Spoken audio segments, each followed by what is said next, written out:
Do it. All right, we got the red light. What is happening, Fish and Friends? Another live that I never don't look forward to. Is that a double entendre? I always look forward to the lives. I never get down. Like there's sometimes I come down to film and I'm just like, I don't know exactly what I'm talking about. It's not going to be good. I get to be a perfectionist, and then it gets to be what do they call it? Procrastination by perfection or whatever they call that. Then I just end up not doing it. Paralysis by analysis. By analysis. There we go. Yeah, that's what you're looking for. Something like that. So if you say, so it just doesn't get done. If you say never don't look forward to, so that's like two negatives, and then look forward to is a positive. So your two negatives make a positive plus your positive. So what do two positives make? And it's after 7:00, so that means I like lives. So that's what we're doing. Tonight we're talking gear. Punch joined us. Punch, thanks for joining tonight. How are you, dude? Good, man. How are you? How are you guys? I am doing. Dizzle down there. Looks like everything's going well. His hat's the right way, so we don't have to save him from kidnappers or anything. Yep. I'm excited. Okay, so I told you guys I had a question because I just did this. I just showered. Now that I am working from home and on the weekends, I shower at night. So I have to ask you guys, are you a shower first thing in the morning or shower at night? And the reason I ask is because it kind of tickled my fancy to like, I wonder how that's changed people, because when I went into work, if I didn't shower before I went into work, I felt like an absolute dirtball. Like you see the people that would like roll in and like back of dude's hair would be, like this. And you're like, yeah, dude just woke up. Like I couldn't stand that. And now that I work from home, I can't tell you the last time I showered in the morning. Good question. I'll let him answer that one first. Debo said, I don't remember the last time I showered. In the morning, I also do go a couple days without showering now. That's the other thing is like, instead of showering every night, I'll be like, every other day. Like I literally sat here in my computer chair all day, either working on my computer for my real job or editing. And it's like, I didn't do anything. So every other day I'll shower. I work from home as well. I do tech stuff, and my day starts basically when my first customer call is. So like I kind of get up, knock out a couple calls, some work, and then I'll whatever window I have in the morning in between, that's usually when I'll jump in the shower. So I'm not like a first thing in the morning. I'm usually maybe by noon kind of thing, just whenever there's time. I like that. I like the efficient window showering. But I also do at night too, because I work out, but I only go to the gym at night. So I usually double shower. I usually hit the showers at the gym before I come home, and I'll another shower the next day just because it's routine. So like I probably over shower, to be perfectly honest. I used to do that when I trained and wrestled and did all that stuff. And yeah, my skin would get so dry from like showering in the morning, showering at night. I don't know. I personally, I like to go, 3-4 days without showering at a time, honestly. But in a real world situation, I thought that was the spike it in your bag. Are you married? No, he's not very hairy, thank goodness. He has a bushy beard, but don't let that fool you. He doesn't have the man bush like I do. Top bush. We're not talking anything lower than what camera. Anyway, the rug. So here's the weird thing I've gotten into. Originally, I was like a diehard. I'm only showering in the morning. If I need something to do, shower in the morning, nothing or else. I've gotten into shower at night and away from that. But the weird thing is even if I shower at night and I have something to do in the morning, like I don't want to leave the house and actually go do something with like people without taking a shower first. You're always late. Oh, hold on. Yeah, I'm jumping in the shower quick. Like every time. All right, jump in the shower quick. Because he's not getting ready to see you. I know. He's got to be all fresh and fancy. He's like, better have that beard looking nice, Dizzle. I can't smell for my bestie. All right, so tonight we're talking gear. Punch hit me up before. Was like, "Well, you're talking gear. You can invite me." I'm like, "Well, oh yeah, I didn't have anybody planned." So Punch, I'm glad you can jump on because it's cool. We kind of cover all the spectrums. Like I consider myself more of like a mid to lower like budget tier stuff. Punch has the higher end stuff. I dabble in it, but definitely nothing close to what Punch does.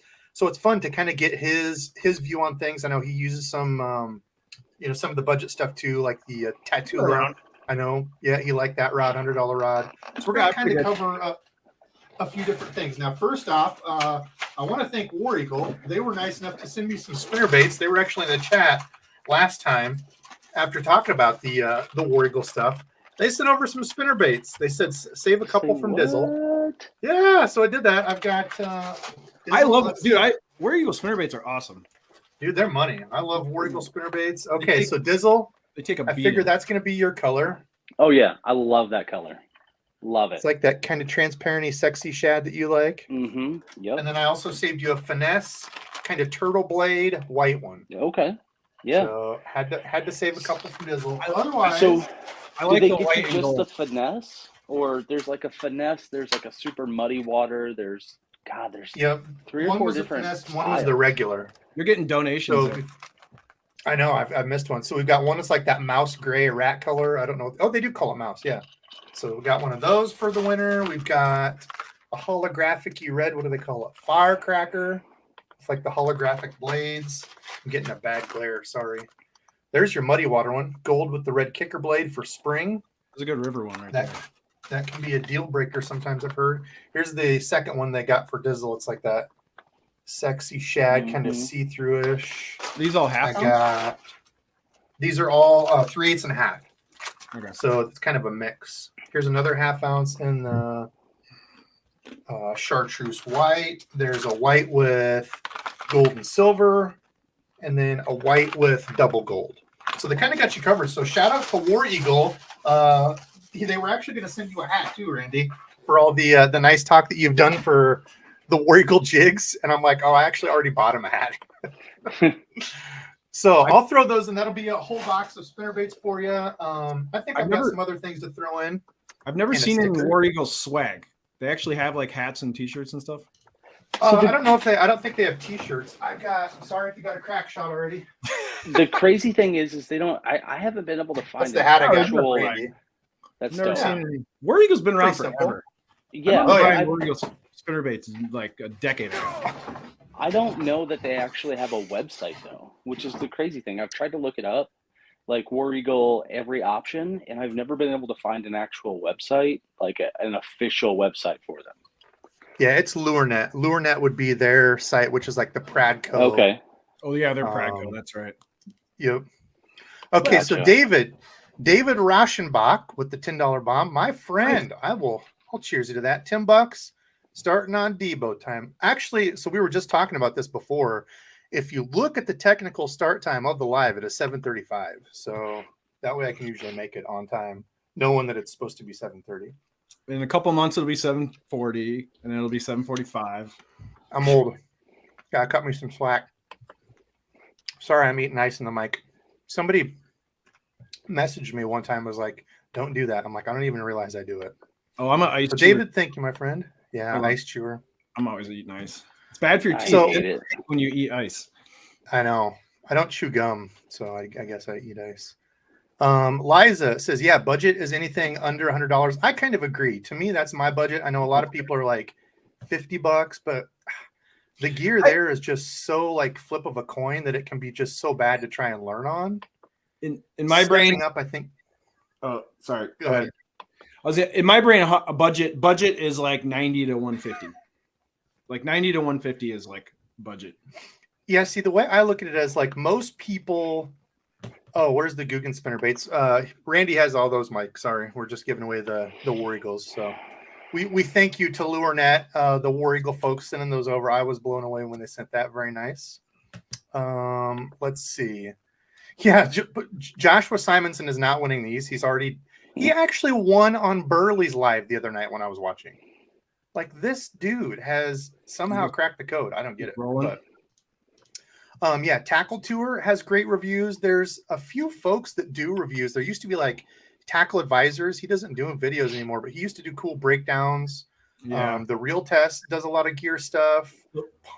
Punch on the higher stuff. Yeah, go ahead. Do you know why Tackle Advisors stopped doing stuff? There's a reason. I have no clue. No. He got hired by a very big manufacturer of salt rods, reels, like a big company, and he's now under NDAs and can't talk about anything in the fishing industry, like legally.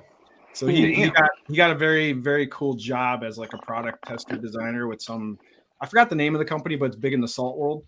And That's he cool as hell. basically he doesn't want to put himself into any like legal issues by talking about I wouldn't products. I wouldn't F with that. Yeah. Yeah, so he legally doesn't. He chooses not to make videos to not piss the industry off. Interesting. Real quick, Okay, I didn't know that. Real quick, He always had good random stuff. question for you guys. Debo, I know your answer already, but Punch, do Okay. you watch very many YouTube channels, things like that? Lots. Do you watch Legal Eagle? Totally random. No, Anytime. what is that? So he's a dude that I guess he's an attorney, and what he does is a lot of times he'll go out and he'll watch movies, like Home Alone. He watched Home Alone, and then he went and broke down like main characters Okay. and like what kind of crimes they committed and like what type of sentences they would get and stuff like that. Kind of put a different spin on the whole like movie genre for me, but whenever you said the way you said legal back a second ago made me think of that dude's channel.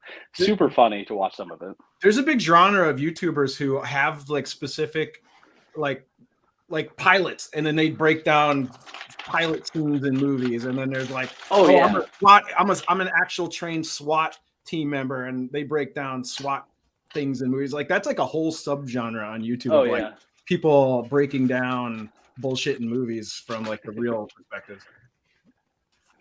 Yeah, you need to start up a channel with that. We know you're not starting a fishing channel, so you need to start up a movie review channel. No, you got a reacts channel. Just reacts. Dizzle reacts to everything. Oh, I'm gonna start a channel reacting. You can react to Debo videos. Every video I do, you can just do a video reacting to my video. I was gonna do a reaction video to our lives on Saturday night. So, Debo, I've always wondered why there isn't a channel that reacts to fishing channels. No one's doing that. Like, why don't you react to like Scott Martin videos or like anybody? Like, you could take all these big YouTubers and do reaction videos to them, and no one's doing that. I don't know if it's like mainstream enough. Like, if you're gonna react, I think that's gonna be a subgroup of people that would watch it, and I think you need like more stuff. I think that would get pretty. Yeah, I guess, but. I always thought that'd be kind of funny to like have someone do a react channel to like bad YouTube fishing videos or even good ones, like to find really dumb ones and then find really good ones and like commentary on them. I'm sure I would end up on there, especially some of my early stuff when I was a little bit too hyped. Tried to be different, man. I tried to bring the energy. Putting that idea out into the audience if anyone's trying to think of a new YouTube. Oh my gosh! Well, we're gonna see a Debo video getting rolled across the coals. Liza said majority of folks can't afford a $200 combo. Yeah, that's why I think like a lot of the 100-ish up to 100 is that kind of budget point. I feel like once you start getting over 100, you're kind of in that medium range. And I feel like for whatever reason, $200 seems to be the point where like people are like, that's kind of like high-end gear. I think for the majority of people, unless you're like a high-end guy, then it can go anywhere. But so let's talk about while we have. Let's see. Do we want to open with this? Yeah, I'll go ahead and open with this. So Joshua, I don't know if Joshua's on here. Not Joshua Simonson. Joshua, the other Joshua, which I give Joshua crap, but to his credit, he has to be present to win all these. So even though he has hacked the system, the dude's always freaking watching and supporting. So we appreciate that, Joshua. Okay, so Punch is a good one for this. He likes some JDM stuff. I am not a JDM guy, but one of my subscribe feature friends, Joshua, sent this to me. A couple of them. I think I recognize the box. Yep, you probably already know what it is. I'm sure it's probably kind of popular. It's called the Hanitas Queuing System. Nope, never. Hanitas LR. So not familiar. It is this thing. I saw them quite some time ago. The last time I ordered, I don't remember the last time I ordered a JDM reel. Quite a while back, and he's like, "Have you seen these?" I'm like, "Yeah, I saw those, but like it was just an ad thing, and I didn't really know." It was like a picture. I should have taken one of these out. I'm sorry, Fish and Friends. This is taking forever. I didn't know they had it in a pre-unbox. Yeah. So it's this little deal, which is pretty cool. Now, what makes it a little bit different is it's got these stabilizing wings on it. So does it have like a description? Oh, it does, but it's all in some other writing that I don't know. So it gives you these different angles. So it's got two little screws here. Make me bigger here for a second. How much was it? It's got these little screws on the wings. Oh, and you see those? So you can do like a adjust, top like or something on that. Pitch. You can see that. There you go. So there's from the top down. So you can adjust something. I don't know what. So That's you bizarre. can adjust how like. Yeah, the tail is soft too. The tail is a soft plastic. tail. Kind of interesting. I don't know. I like the colors. Good clear water color here. Kind of like a blue shad looking deal. And then he also sent me I don't know what the colors are. So its weight is 3/4 ounce, 120 millimeter, and it's floating. So it's kind of like this wake bait that you can control how much it's going to wake. I don't know. Have you seen these? Know anything about them? No idea. I've never seen it before in my life. Where did you get it from? Joshua, one of my subscribed fishing friends, sent it over. Pretty cool. He also sent me I've seen these. I think Jim Tackle Junkie uses these. A bait sack.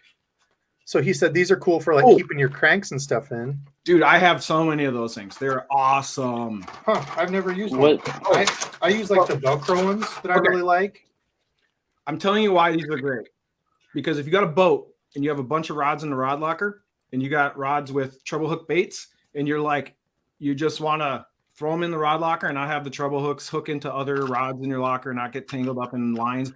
The worst is when treble hook baits catch onto the rod protective sleeves and the other rods. Oh yeah. Those things, you literally just you squeeze it, put the bait on, clip the rod, like hard up top, throw it in the rod locker, pull it out. And what's cool too is when you put a wet bait in there, it dries out on its own.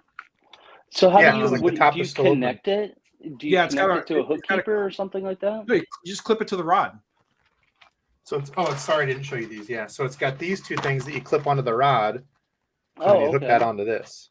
Yeah, so you literally snap it to the rod, throw it in your rod locker. It's really if you use a lot of hard baits and you got a boat with a rod locker, those things are a must-have. Yeah, I've never used one, but it's actually pretty cool. The thing that I don't like about some of the Velcro ones is even if you get it Velcroed, like the top hook can kind of worm its way out. With this, it's like a hard top, so it like closes in and pinches. And they make different sizes. So they have ones that will fit like bigger swim baits, like hard swim baits, and then they have smaller ones for like poppers or whatever, or like little crankbaits. So they make them in different sizes, and the different sizes are the different colors. But those things are good. The only problem is they're kind of expensive. They're like $13 or something like that. They're not cheap, but they are very, very useful. Like I have one on my jerkbait rod all the time. I have one on my crankbait rod. I have one on my topwater rod, and I usually have one on just another rant. Whatever I'm using for hard baits, I usually have that thing I have like 4 or 5 of them floating around in my rod locker. Well, I like those. Yeah, those are pretty cool. And then I got some these. I just had these on the side, but I want to try the big TRD more, especially this color.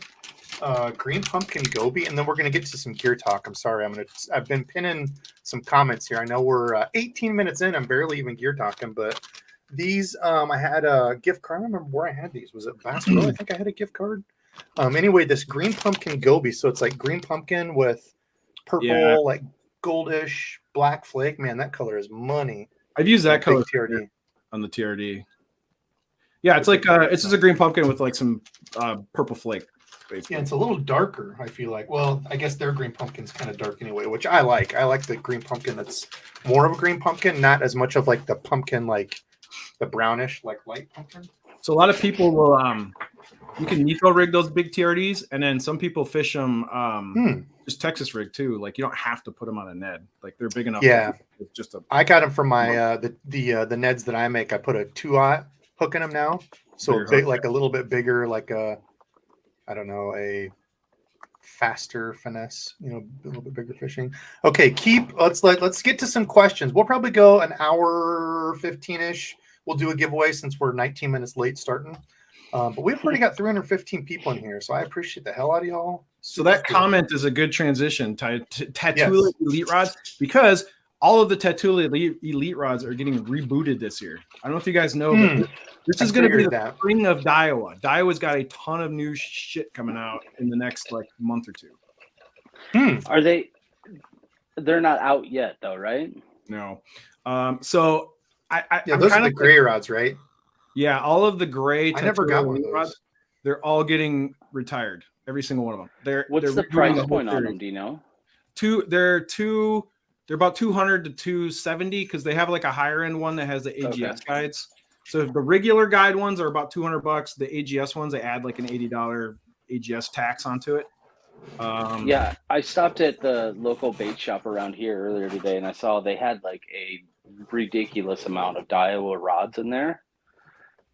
So I didn't know if those were the new ones or if they're So not even out yet. Probably not. all of the Daiwa Tatuli Elite rods are going on sale. Everybody who's got them are just clearing them out. So like you can So find what? Yeah, they were what like should those be somebody had them hitting? for like $99.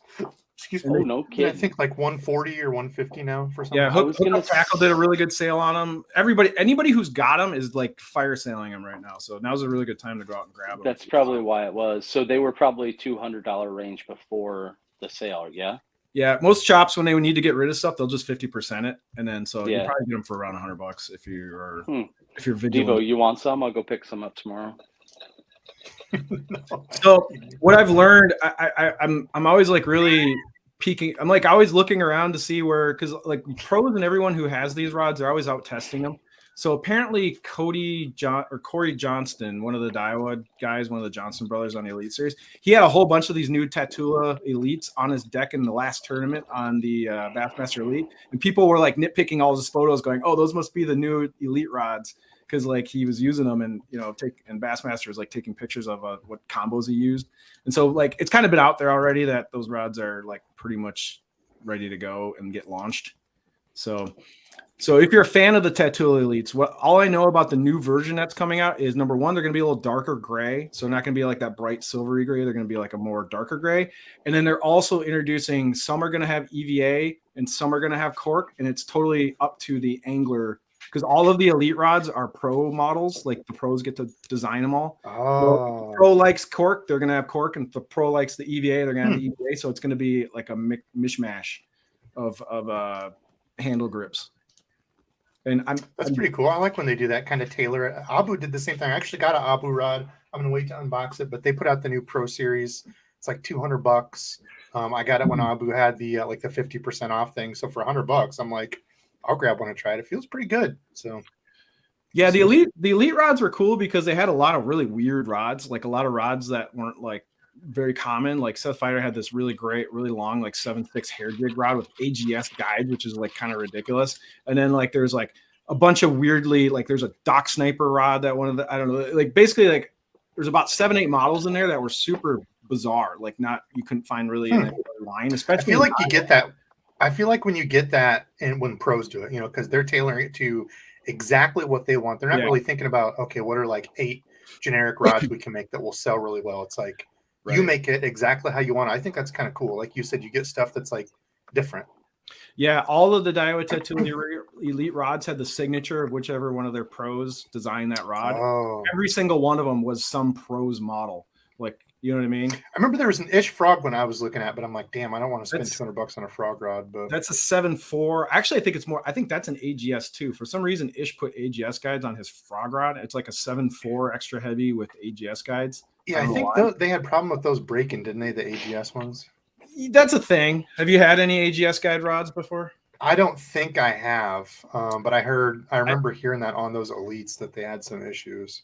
Well, AGS guides just break because they have no flex, zero flex, because they're carbon fiber. So if you do step on it, do anything really hard to it, it will just snap. Can't bend it. Right. It just, there's no give. So like, it's not really a problem with the guide. It's just that the margin of error for damaging one is really small. But here's the fun part too. Shops don't get AGS guides. Like if you go to your local mom and pop rod shop or whatever, and they replace and fix stuff, you can't buy AGS guides from like Daiwa. And Daiwa, what they want you, any AGS you break, you have to mail it to them, and they'll rewrap it, put the AGS, and then send it back to you. I've had to do it a couple times, and it's actually pretty painless. Like I think mine had about 3.5 week turnaround time on one of my Steez rods to get the AGS replaced. Yeah, that's true. I guess it'd be like a St. Croix Dizzle did that. This was when COVID was bad and like you couldn't get anything. But yeah, it took forever to get mine back, and it's not like they just sent me a new tip or something, and then I just used a lighter and burn it in half. Debo. What's funny though is when you look at used Tatula Elite rods, find the AGS one. Every once in a while, someone will sell a used AGS Tatula rod, and it'll have all the AGS guides except for one because someone broke it and just took it to the shop and slapped some black random black guide on it. What is this? Send it back to time. I've seen that many times where people are like, "Why does this one look different?" Throw a guide on it. So Brando was in the house. Brando's another good Iowa cat. We're gonna have to get me, Dizzle, and Brando out.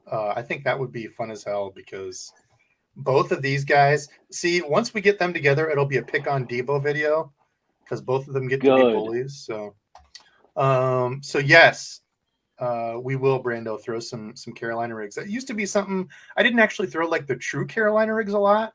I used to throw a poor man. I always called it like the poor man's version, but either like I would just use a like a Texas rig weight. I know they had like the Mojo rig where you could do like a split shot, or it's essentially a split shot rig, but just running a Texas rig up. And I used to have a lot of success with that on grass where the weight was just heavy enough where it would sit and the plastic would kind of dangle above it. So if you got like 3 feet or 2 feet above the grass is all you can fish, you can be kind of limited and stuff, but that's a good way to kind of drag it through instead of like a peg Texas rig where it's going to get down in it. And maybe that's what you want, but I used to fish that a lot. It's not a true Carolina rig. I know Dad used to throw it quite a bit, but yeah, we can definitely do that. Michael, yeah, great point, Michael. Buy used, more bang for the buck. Go check out American Legacy. I've got a bunch of stuff over there with them. I'm not affiliated with them. They just have good stuff. Use Gramps' code. That's actually who I heard about them from. Was Facebook. Gramps. Facebook, baby. That's a great place. I don't do Facebook. It's so toxic. I don't even touch it anymore.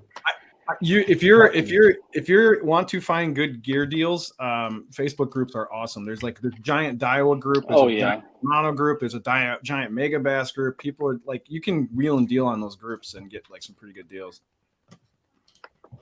Here's a good one. Let's see. I've been saving up comments. So everybody, I forgot to thank all my members. When I went back and looked, I couldn't believe how many members we're up to. Like 100, and of course I've done a couple gifts, but I'm not even going to look right now.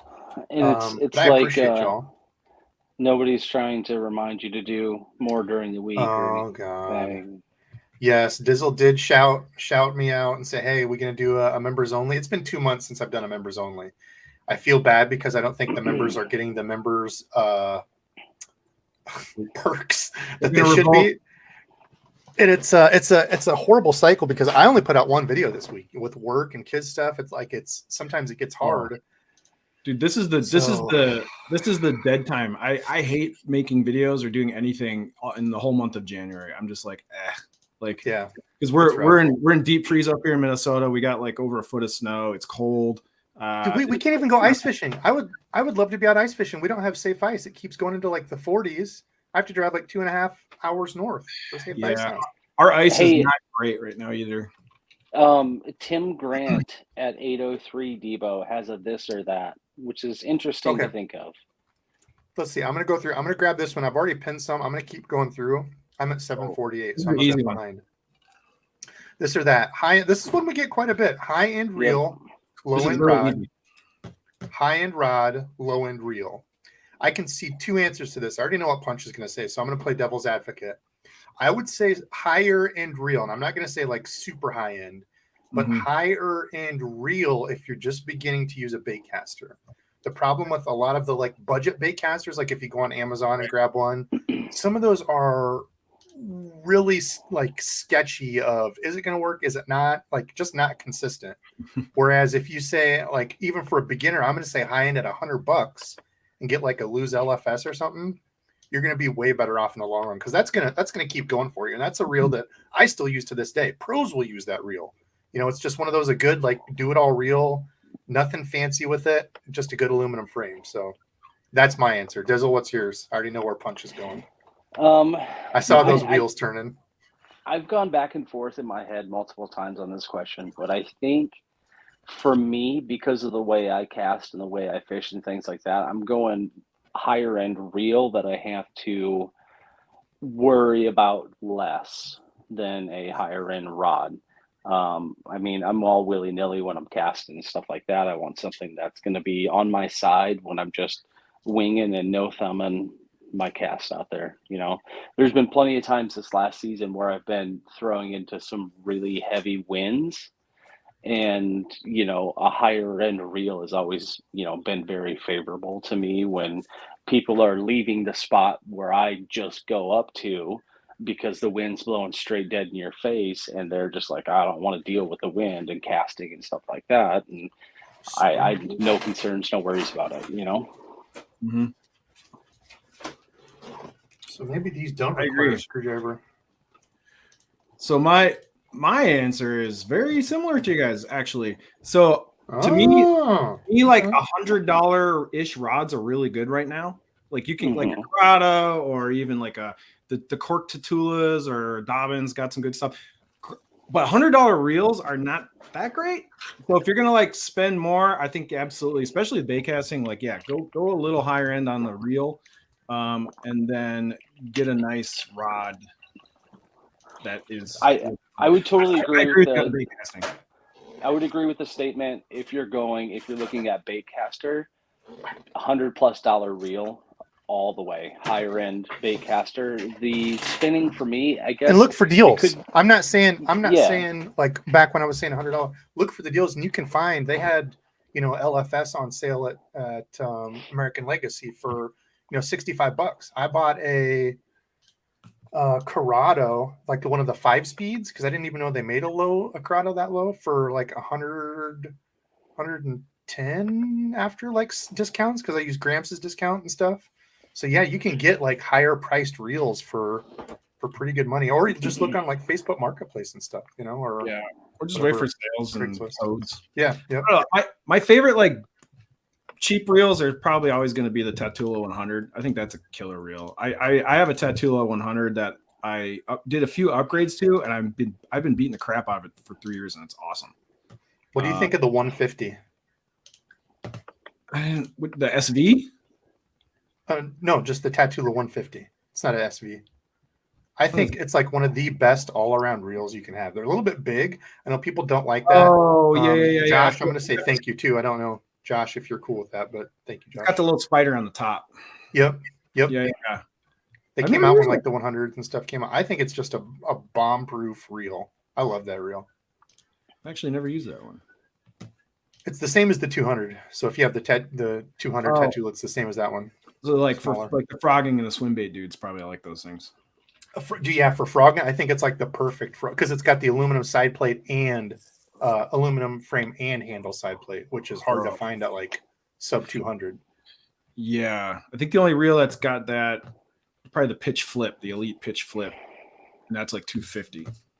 Yeah, Luz doesn't even have it until you get up into like, well, if it's like the big 300 size, not 300 size reels, but I know even like back when, I don't know about their new reels now that they've got the new stuff coming out, but it was like even the Hypermag didn't. It was the TI, which was like a $300 and some reel. Right. But they had some of like the 300 size, which are like $200, like the bigger swim bait type that did have. I forget which one. I've got one, but okay. What else? LFSs are nice. I don't. Shimano doesn't really have a great $100 option, do they? I think the XT. The SLX. What am I talking about? Duh. I think the SLX is not the best for a beginner with those paddle centrifugal brakes. I've never used one. I don't like them. Yeah, I think they're a good reel if you know how to use a bait caster. But I know multiple people that have got it and said it's kind of hard to dial in. Once you get used to it, it's okay. But the XT, which is like 120 or 130, I think is a better option for a beginner because you do get the extra adjustment with the dial that you can move that cone. So you can. I'm going to sound snooty, but I think the SLXs are ugly, so I don't buy them. Oh yeah, I don't really care about that. I don't know why. I just like something about them. I just don't. I just hate bright reels, like the 13 SZ, that bright green reel. Great reel. I've had good luck with it. The color, I don't know why they go with those crazy colors, but I like to mix and match my colors as much as possible. I think this is the best looking reel on the market currently. The new Bantam. Oh, dude, the new Bantam is awesome. This thing is so. You've got bigger hands. Have you had issues with your thumb rubbing on? Nope. Yeah, Gramps said he had some issues with it. I literally, when I hear him talk about that, I have no idea what he's talking about. That's never been a thing for me. I know what he's talking about. Like I can feel like my thumb fits, like it blocks so I could see maybe if you had fat hands or like, fatter fingers. And I don't mean that in a bad way, but like, just like more this way. I have like long, skinny fingers is what I meant. Yeah, I got big hands, but like, I never had a problem. But see, I've had the same thing. People say that about dial was like the I don't have one by me, but like the brake dial on the side, people say that like rubs their hand. I've never had that issue. So, you know, the screw where you unscrew the side plate, the big one. Yeah, You have to use like a penny or whatever. But yeah, I don't know. I don't think anyone makes a better looking reel right now than this bad boy. I think that's the smoothest reel I own. I've got the Metanium. I've got a subscribed Fission friend too, which he did say he wanted to remain unnamed. Sent me an Antares DC, which I think that rivals it for smoothness. Which is because you can get those bantams like from Japan, tackle, whatever, for like $220, $30. Yeah, there's sub 300 from Japan right now. The problem is like a lot of US shops are getting good. So right now, like everybody's dry. Like people don't really have a lot of bantams laying around. People don't have a lot of Mets. People don't have a lot of any of those like $300-ish reels. Like our shops are just not getting resupplied on them. It's really getting kind of tricky to find them. Dogs yakking up. There was actually a Bantam on American Legacy that I'm looking at right now. It's $219, but it actually somebody must have just bought it. Is it there's the old one, and this is the revised newer one. This is the 150 PG. It's a JDM. It's really slow, a 5.5 to 1. Oh, weird. Cody, I think we're gonna have to do. I'm gonna do a Nedrig video. I've actually had a few people asking me Nedrig stuff lately, so I think I'll do that. Be on the lookout. Nedrig video coming soon. Just some random thoughts. Okay, let's get into. So Randy said 903. I'm coming up on it. Veritas. 803. There's people talking about. Yeah, 803. Isn't that what you said? Yeah, you said 903. Oh, I'm sorry. People saying, yeah, interesting. People saying they've never used Daiwa reels. What? I like the Daiwas. Yeah, that's okay. People get. I think fishing is as close to brand loyalty, one of like the highest brand loyalty. Yeah, it is. We can get in. There's a lot of tribalism. Yeah, for no reason. It's not. You know what I mean? Okay, just bought new batteries for my GoPro. Somebody today we were talking about GoPro batteries and running those. I stopped using batteries. I always do a pack now. I got one of the. I still use the old GoPro 4s. I got one of the YOLO Tech. YOLO Tech is I think is the company. Yeah. They make the poles. Yeah, I got one of the batteries, which is awesome because it lasts like 8 hours, but it plugs into the same port where my microphone goes. Oh yeah. I can't use it. Can't use it. Yeah. So I'm gonna use it for like a second angle, either on my John boat for next year, or I was gonna use it in my ice shack, but I've sucked at ice fishing this year. The 2 times I've been out.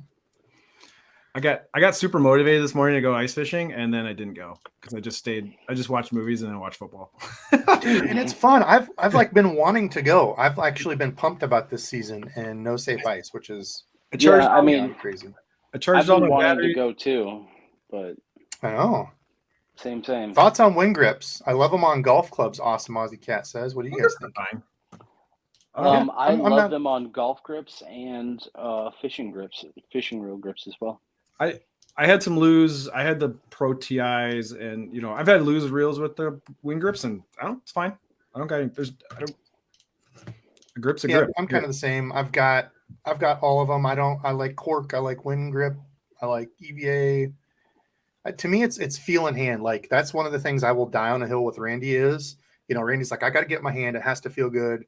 A combo has to feel good and be comfortable in hand, because the chances are if it's not, and you just got it because it looks cool or it was expensive or whatever, chances are you're not going to use it if it's not comfortable to fish all day. So I don't know. That's what I think on that one.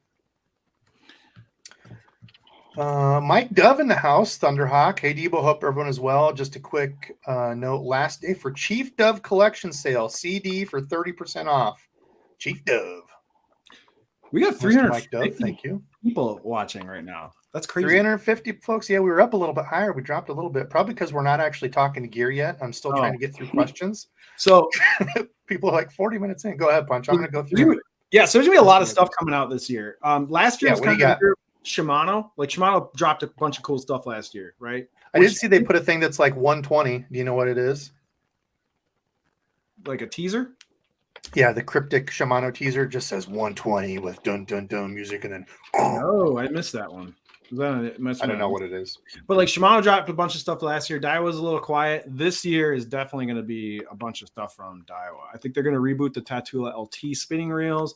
They got the whole new Elite series reels, the whole new Elite rod series coming out, and then they have the new updated Steez A, which has already been out in Japan for like a month. This new Steez A is coming here, and shops should probably be getting those like within the next 2 months, I'm assuming. So like Daiwa's got a whole bunch of new product updates coming down the pipe.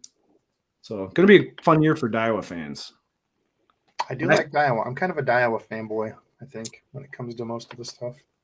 Yeah. But I like a lot of stuff. It's the gear is like you said too, you know, the gear has come such a long way. There's so much like good stuff that you can get at not a very like high price. I remember back in the day, like when Dad and I were getting into it, like the Bantam Quantum actually was like at top of the heap back in the day. I remember. Oh yeah. And like the jump from like a budgety reel to like a good nice reel, like it was a substantial like feel and difference. And now they've closed that gap so much that you can get, you know, like I said, a $99 LFS, you know, is an amazing reel at, I think, at $99. You know, oh yeah, $100 reel you like, you know. $100 is a pretty comfortable price point right now. Like $100 to $150, you can get a lot of really cool stuff. Like no question.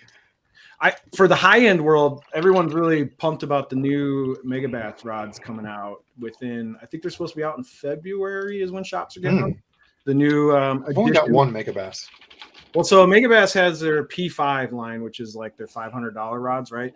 And everyone kind of went nuts over the P5s, but the first line of P5s were very Japan focused. They were all smaller rods, not really anything super like heavy power. So like most of them were like 6'8" to 7 foot rods. But now they're re-releasing a bunch of their USA focused models in the P5. So there's like 7 or 8 new models coming out in the Megabass destroyers, and people are like super excited because there's like rods that haven't been available for well over a year and a half, 2 years that are getting relaunched in the P5 format. So like a lot of people who kind of missed out on those rods when they were around a couple of years ago now can like they're like ready to pick them up in the new version. So like those things are gonna fly. Like I'm telling you right now, when shops get those things, they're gonna be gone. Like people are so excited. Yeah, there's like a weird following of people that like love. Well, I guess it's anything, you know, that tribal kind of mindset of like people that will only fish Megabass. And I've got one. I think it's a decent rod. I don't know which one it is. Punch, you might have thoughts on it. No, yeah, like one of the most popular Megabass spinning rods, the Addermine, is getting rebooted in the P5s, and people are super stoked about. That's going to be the hardest one to get, guarantee it. The jerkbait, the P5 new, the 1-time special, and the Addermine are going to just be impossible to find. So if you want one, you better grab them when shops got them like right away. I don't even remember which one it is. I don't even know where it's at. I don't remember which one it is either. But anyway, I've only got one. It's a pretty good stick though. I've liked it. Ty Carbide said, I have a used Denali Lithium 7.4. I've never used a single Denali rod. Randy and I were just talking about that. I've never used anything from them. Yeah, what was it? A couple lives ago, we sat afterwards and talked about. Looked at quite a few interesting looking rods on there. Yeah, 7.4 medium heavy fast and a Dobbins that is the exact same 7 foot.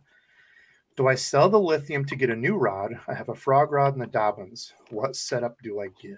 7.4 medium heavy and 7.4 medium heavy is probably not going to be great frog rod. Wait, what is it? I think he says he has a frog rod and the Dobbins. So I think he's saying should he get rid of one of those two? I'm not sure how to answer that. I don't really know what the point is. Yeah, it would depend on what you fish a lot. Like out of those, I would say if you're a big crankbait guy, I would say get like a crank specific rod for the cranks you fish most, or a jerkbait topwater that's a little shorter, like 6'8", 6'10". I like a short rod for that, but I would say that a 7 foot rod is not the exact same as a 7.4 foot rod based on his statement there. I think he just means it's a 7 foot medium heavy fast, I think is what he's saying. Right. But you probably use the 7.4 for different stuff than a 7 foot. Right. Yep. Let's see. Let me go. I don't know the 803 one I'm getting up here. I don't know how to answer that question. It was a this or that, Debo. Tim Grant, this or that. Day on the boat. Bring 1 bait casting combo or 6 spinning combos. Dumb We question. already know Punch's answer. And do you think he changed it to the Green Bay thing just for you? That's fine. Hey, we're in the playoffs. They're not. Man, I can't get into NFL. I love watching college football. I just can't get into it. I had to wear the hat because I'm going to the game tomorrow against the Giants. So Yeah, I saw, dude, those shots. pretty- We went up there. I ate at the it used to be like a barbecue smokehouse across from the stadium. I've never been to like in the stadium, but it was right after it was built. That place looks so neat, like right there in town. yeah, it's cool. It's like a Cool big stadium. spaceship. Yeah. Okay, so what is it? Well, I'm gonna go if one whole day, if the frog bites on, I'm only bringing my frog rod. Any other day, I would just go 6 spinning combos. I'm going one baitcaster. I feel like I can do so much with it, and if I have 6 spinning combos, they're all going to be tangled up, and Always be tangled. I'm going to be fighting it all day long anyway. So I would say 6 is really excessive. I think you only really need maybe 2 or 3. Yeah, but you could go. I could go like a medium heavy and throw like a chatterbait or swim jig on it. I could throw. Suppose you have like a worm, drop. Throw a Ned rig. Yeah, you have a drop shot, Ned rig, Nico, Wacky Senko, Yeah, wacky. Yeah. finesse jig. I guess that's 5 I would go with right away. yeah, but they're all tangled up. So 7 jerkbait or 6 jerkbait. That'd be my 6. Oh, that's a good point too. Yeah, jerkbait's good to throw on, especially the smaller Jerkbait's ones. really fun to throw on a spinning rod, especially if it's Yeah. windy. Yep. yeah, Yeah. but, Oh, yes, but that too. pop quiz hot shot. It's a jig bite. What are you going to do now? You got your 6 spinning combos. Finesse And jig. I'm over here with my No, bait. yeah, quarter ounce finesse jig. I'm gonna throw a little quarter ounce finesse jig with a teeny tiny trailer and catch as many fish. Snapped off. It's nothing but toads all day long. coming from the guy that blames every snap off on a snapping turtle. Dizzle, you caught 5 fish in that one spot next to rocks, and you didn't retie once. Dude, it had to be a snapping turtle. It had to be no. It was my PB. It was my PB. I don't know how my. Oh yeah, dude, that had I to. just had it. Yeah, dude, that had to be a PB. And my drag wasn't set either. I got a question for you guys. Do you guys have any new gear that you bought recently that you're excited to start using next year or this year? Now we're in 2023. Like, you got anything that you're itching to go take out? Funny enough, yes. I did get a new Daiwa reel, which is crazy for me to sit here and actually think about, because you would ask me a year and a half ago if I was excited about anything Daiwa, and I would have told you to go kick rocks. But yeah, a guy that hates Daiwa. This guy used to hate Daiwa. Imagine that. And now I have like 3 or 4 Daiwa reels, but I need to get a rod for it. It's going to be my new jig rod, or my new jig reel. What did you get? God, what is it? It's the Elite, the pitch and flip Elite. Yeah, the pitch and flip Elite. I use that as my primary pitch. That's my main heavy flipping reel, and it's freaking awesome. I run 50-pound smackdown on it on a Steez AGS 711, and it's badass. Yeah, I'm thinking. God, I really like that Shimano rod that I have, Debo. The God, what's it? I don't even know what it's called. The Intenza. Yeah, the Intenza. There was what's the step up from the Intenza? Zodius. I really liked the way that one felt, because I got it in my hand and I, felt it, because I have to do that. But oh no, it'd be the Corrado. Corrado would be over the Intenza. No, Corrado's. Is it Corrado's? Yeah, Corrado's 150. Zodius is like 170. Oh gosh, I gotta remember. You might be right. Yeah, I'm just not 100% sure of what rod I want to put it on, and I want to try to get a good spinning combo. Like, I've always like kind of muddled my way through with some, I don't want to say janky spinning combos, but a cheaper lower end spinning setup. Is that like a short grip, old school rod? What is it? Yeah, this is the one I'm excited to use. So Randy, what do you have like an idea of? Are you looking for an all around? Because actually that's one of the few things that I want to get as well, is a nicer medium light. Like almost every single spinning rod I have is like a medium fast. Yeah, I would like to get a nice like medium light for like smaller Ned rigs, for like smaller drop shots. I got the rod for you. Yeah, it's something just really. Are you looking really for a new super rod? Finessey. This is you sounded like the not Mendit guy, the Flex Fit guy. What's that guy's name? I have no idea. Billy something. I don't know. Anyway, not Billy. Okay, what do you got? Oh, is that the X Pride? Yeah, so this is probably the exact kind of rod you're talking about. This is the 7.2 medium light X Pride. So it's a Yeah. little Is it longer, like but is it's it an eighth? Like an eighth to a that's a good quarter? question. I actually want to use this for walleye fishing. It's really sick. What is that? A 7? 7.2 medium length. 7.2. I think it's like an eighth to like normal use. 7/16. Yeah, Up to, eighth pound. Yeah. Yeah, eighth to 7/16. Wow. So yeah, I'm excited to use this thing. I'm going to use this for. I've heard this is a fantastic drop shot rod, so that's what I'm going to use it for. Drop shotting around grass. So it's got. Yeah, I would do that as a last. Real deep. Ooh, yeah, good parabolic bend. It's super freaking light too, and it's got that badass monocoque handle. I love this thing. I cannot wait to use this thing. Is that the LT on it? No, this is the Accents, the 3000, the new Accents. Oh, fancy guy. Yeah. Yeah. I just black on black. I mean, come on. I couldn't see. Yeah, that LT. Dude, I love that all blacked out LT. When it comes to gear, like I am the boringest. Like I love just like all black, black, white, black, silver. I got a nitpick, man. Since you nitpick colors. Okay. Uh-oh. The new Accents, right? Everything's black except for that plate. Dude, they always look so cheesy that like why do I can't tell if that's it. But it's like that crappy, like cheap chrome looking stuff they always slap on the back. Yeah. It's terrible. I'm like, this real looks really just dope. Keep it black, except for this all black matte shiny cap. piece right on the butt. It makes no sense. Like who did I agree. That cheap chrome stuff just I don't know. Like I feel like if you're gonna do chrome, you go all out with chrome, like the Antares or something. Like that looks good as chrome. Right. But like if you try to get like cheap on chrome, it's kind of like a car. I feel like you just I don't know. Okay, so mine is the Berkeley Lightning rod, the 50% sale coupon that I had. Berkeley Lightning. It is a 6-foot medium, 1/4 to 5/8. It's gonna be my dock skipping. Is that is that rod from 1977? No, this is a new one. That's why I was so excited. They're making them new. Yeah, dude. Making brand new pistol grips. So can you imagine they're gonna sell tens of those. Soft?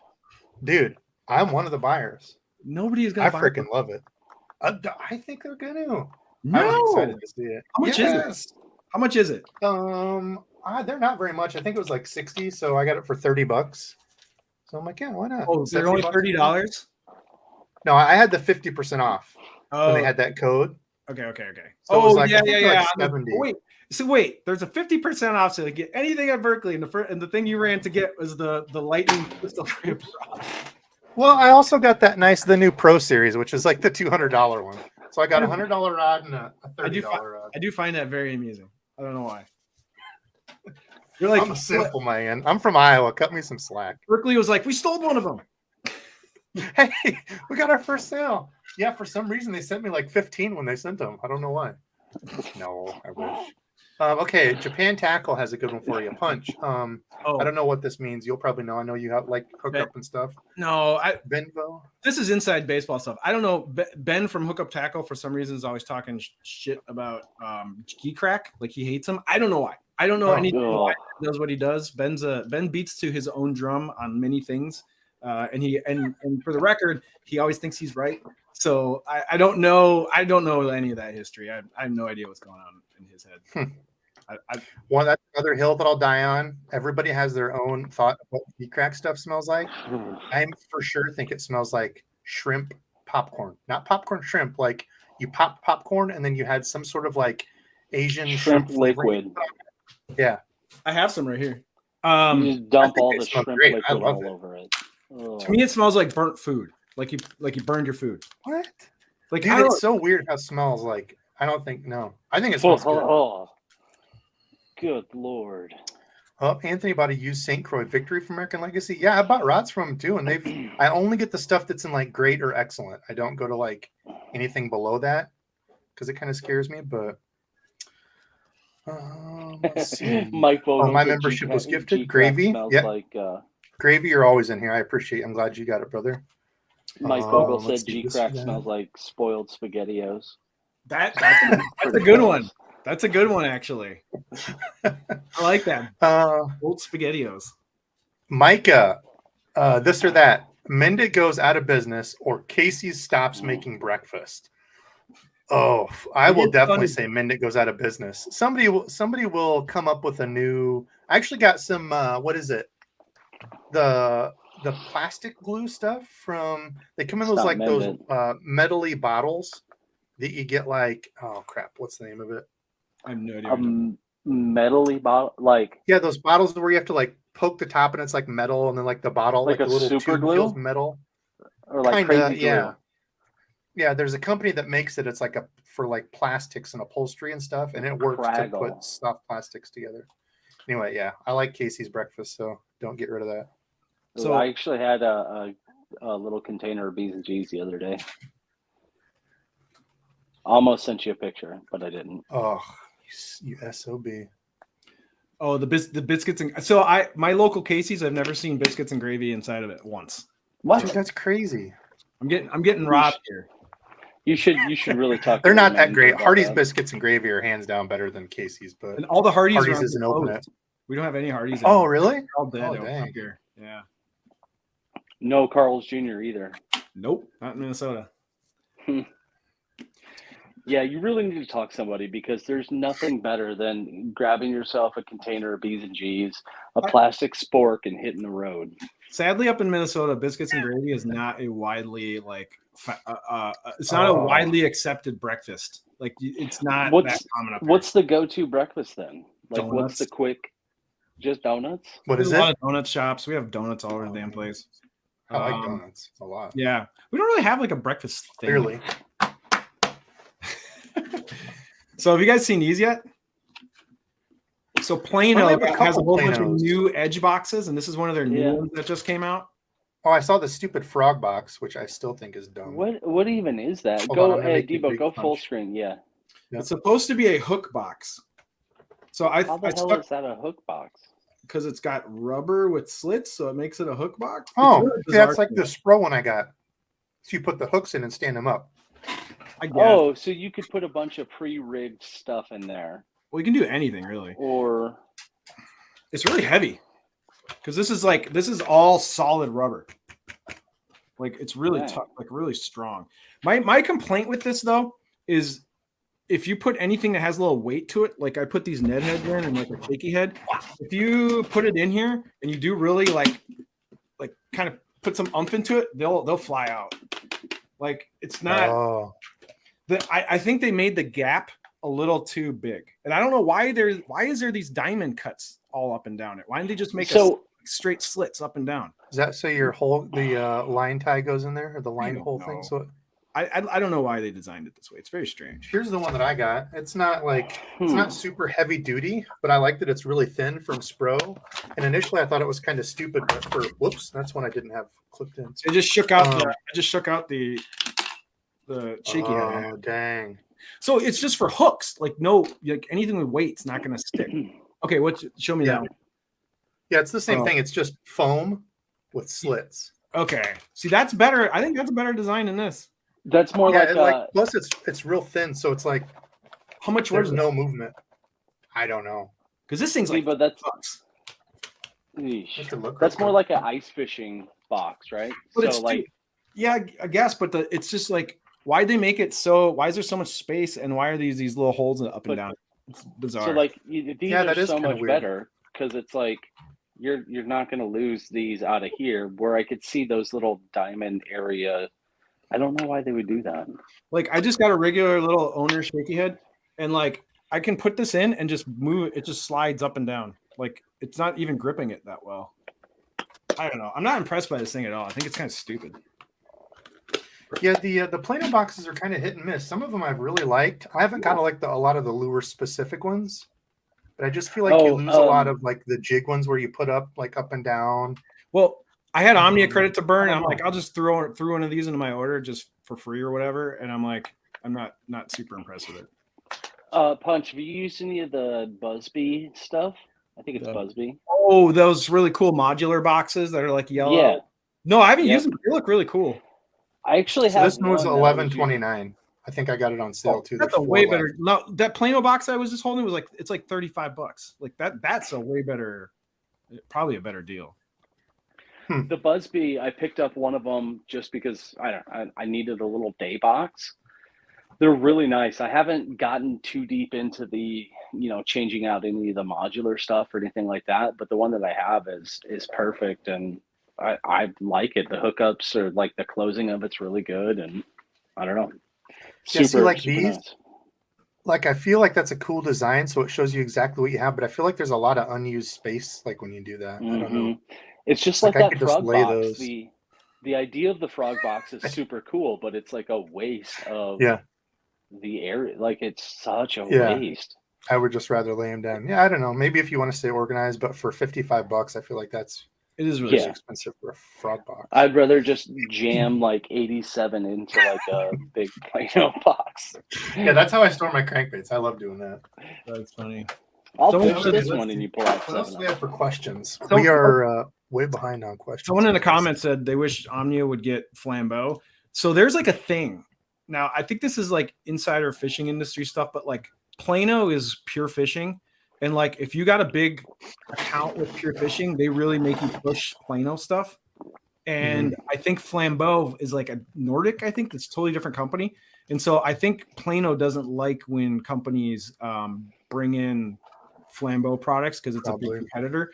And so that's why you see a lot of shops or whatever that just have a bunch of Plano stuff, but like no other competing products. I think that's basically pure fishing, like arm wrestling them into making them sell their stuff.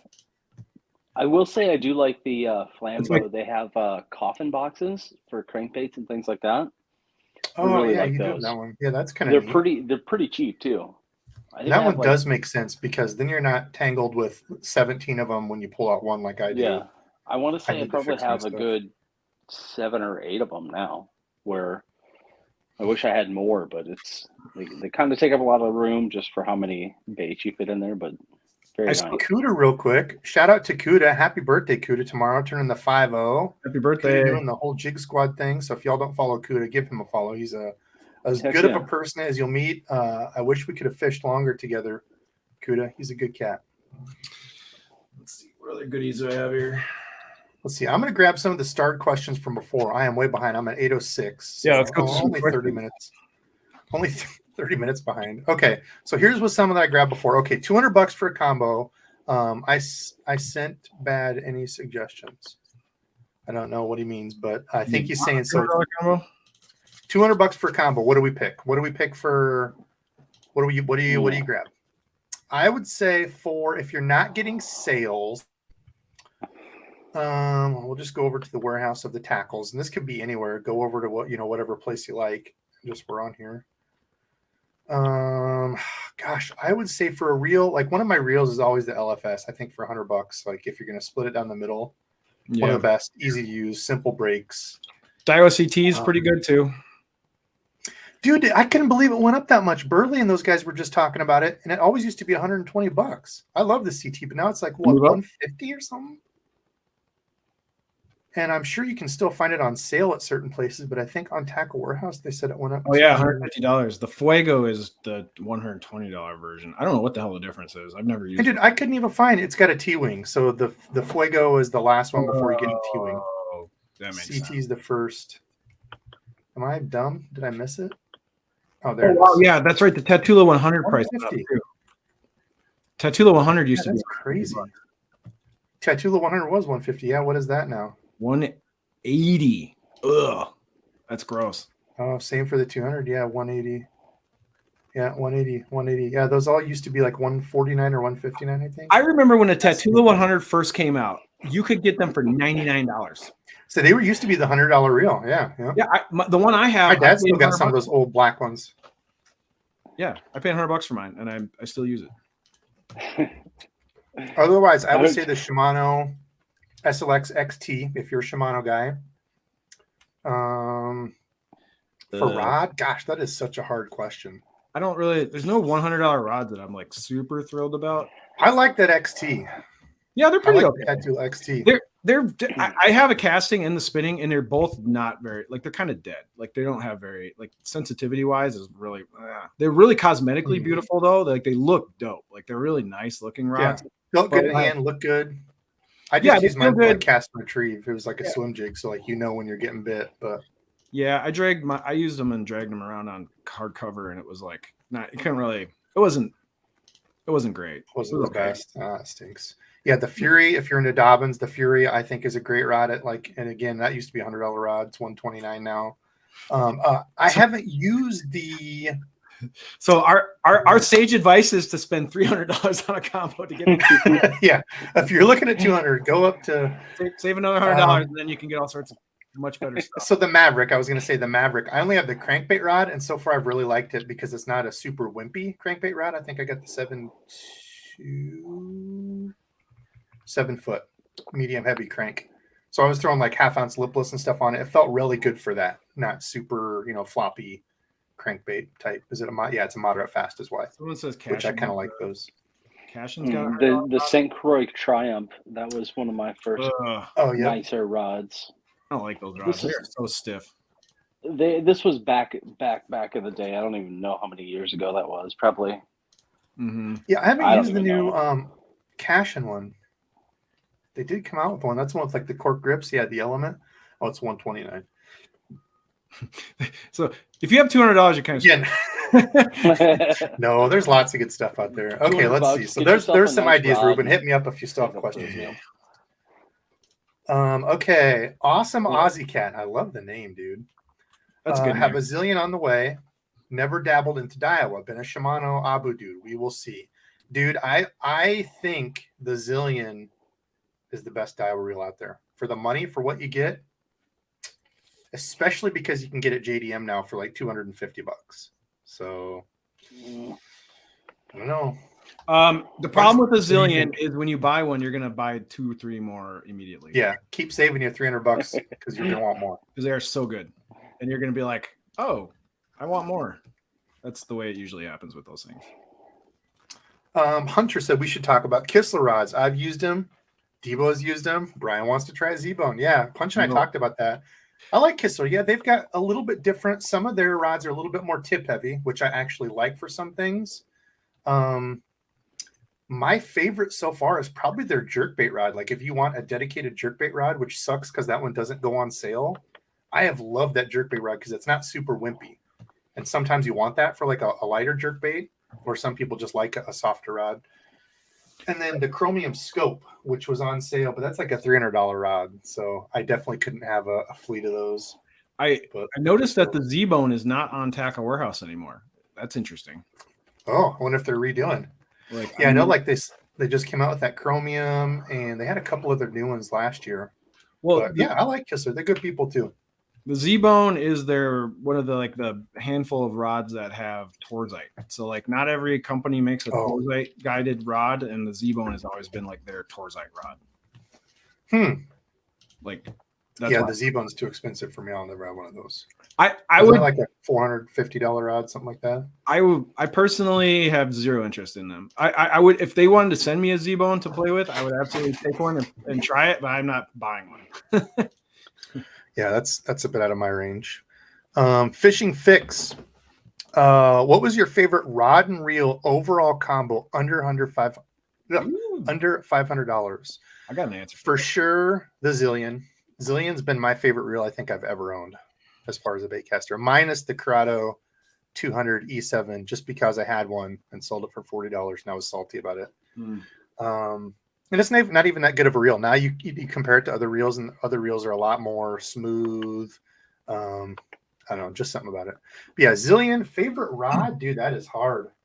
Dizzle, I'll let you guys know. Do you know? I'll have to think my favorite rod that I've got. My favorite sub $500 combo that I probably use, it would be, I'm trying to think.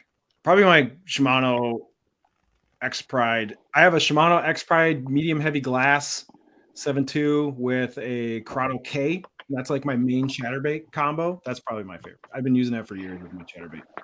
Is it all glass, or did you say composite? It's a graphite glass composite, so it's got a blend. Like a 60-40 or exactly. So it's the Shimano X Pride 7.2 MG and I throw a Corrado K on it with like fluorocarbon. That's just my bread and butter workhorse chatterbait combo. I don't know that I could pick a rod. I don't know that I could pick one. I don't even know. I don't know what Abu Garcia rod it was, but my cutting my teeth in the fishing game was my Abu Garcia Revo winch with the Abu Garcia. What was it? The Vendetta, the red and Oh yeah. black I remember and red one. Vendettas. You could get them at Walmart.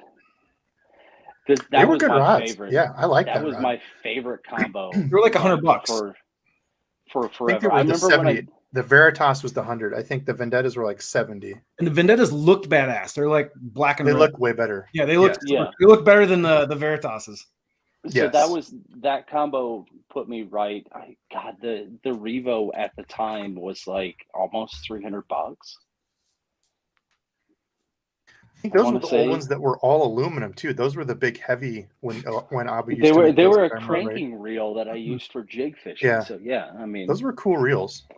The problem is like oh, I'm having a hard time thinking of combos that are under $500. Oh my God, Punch!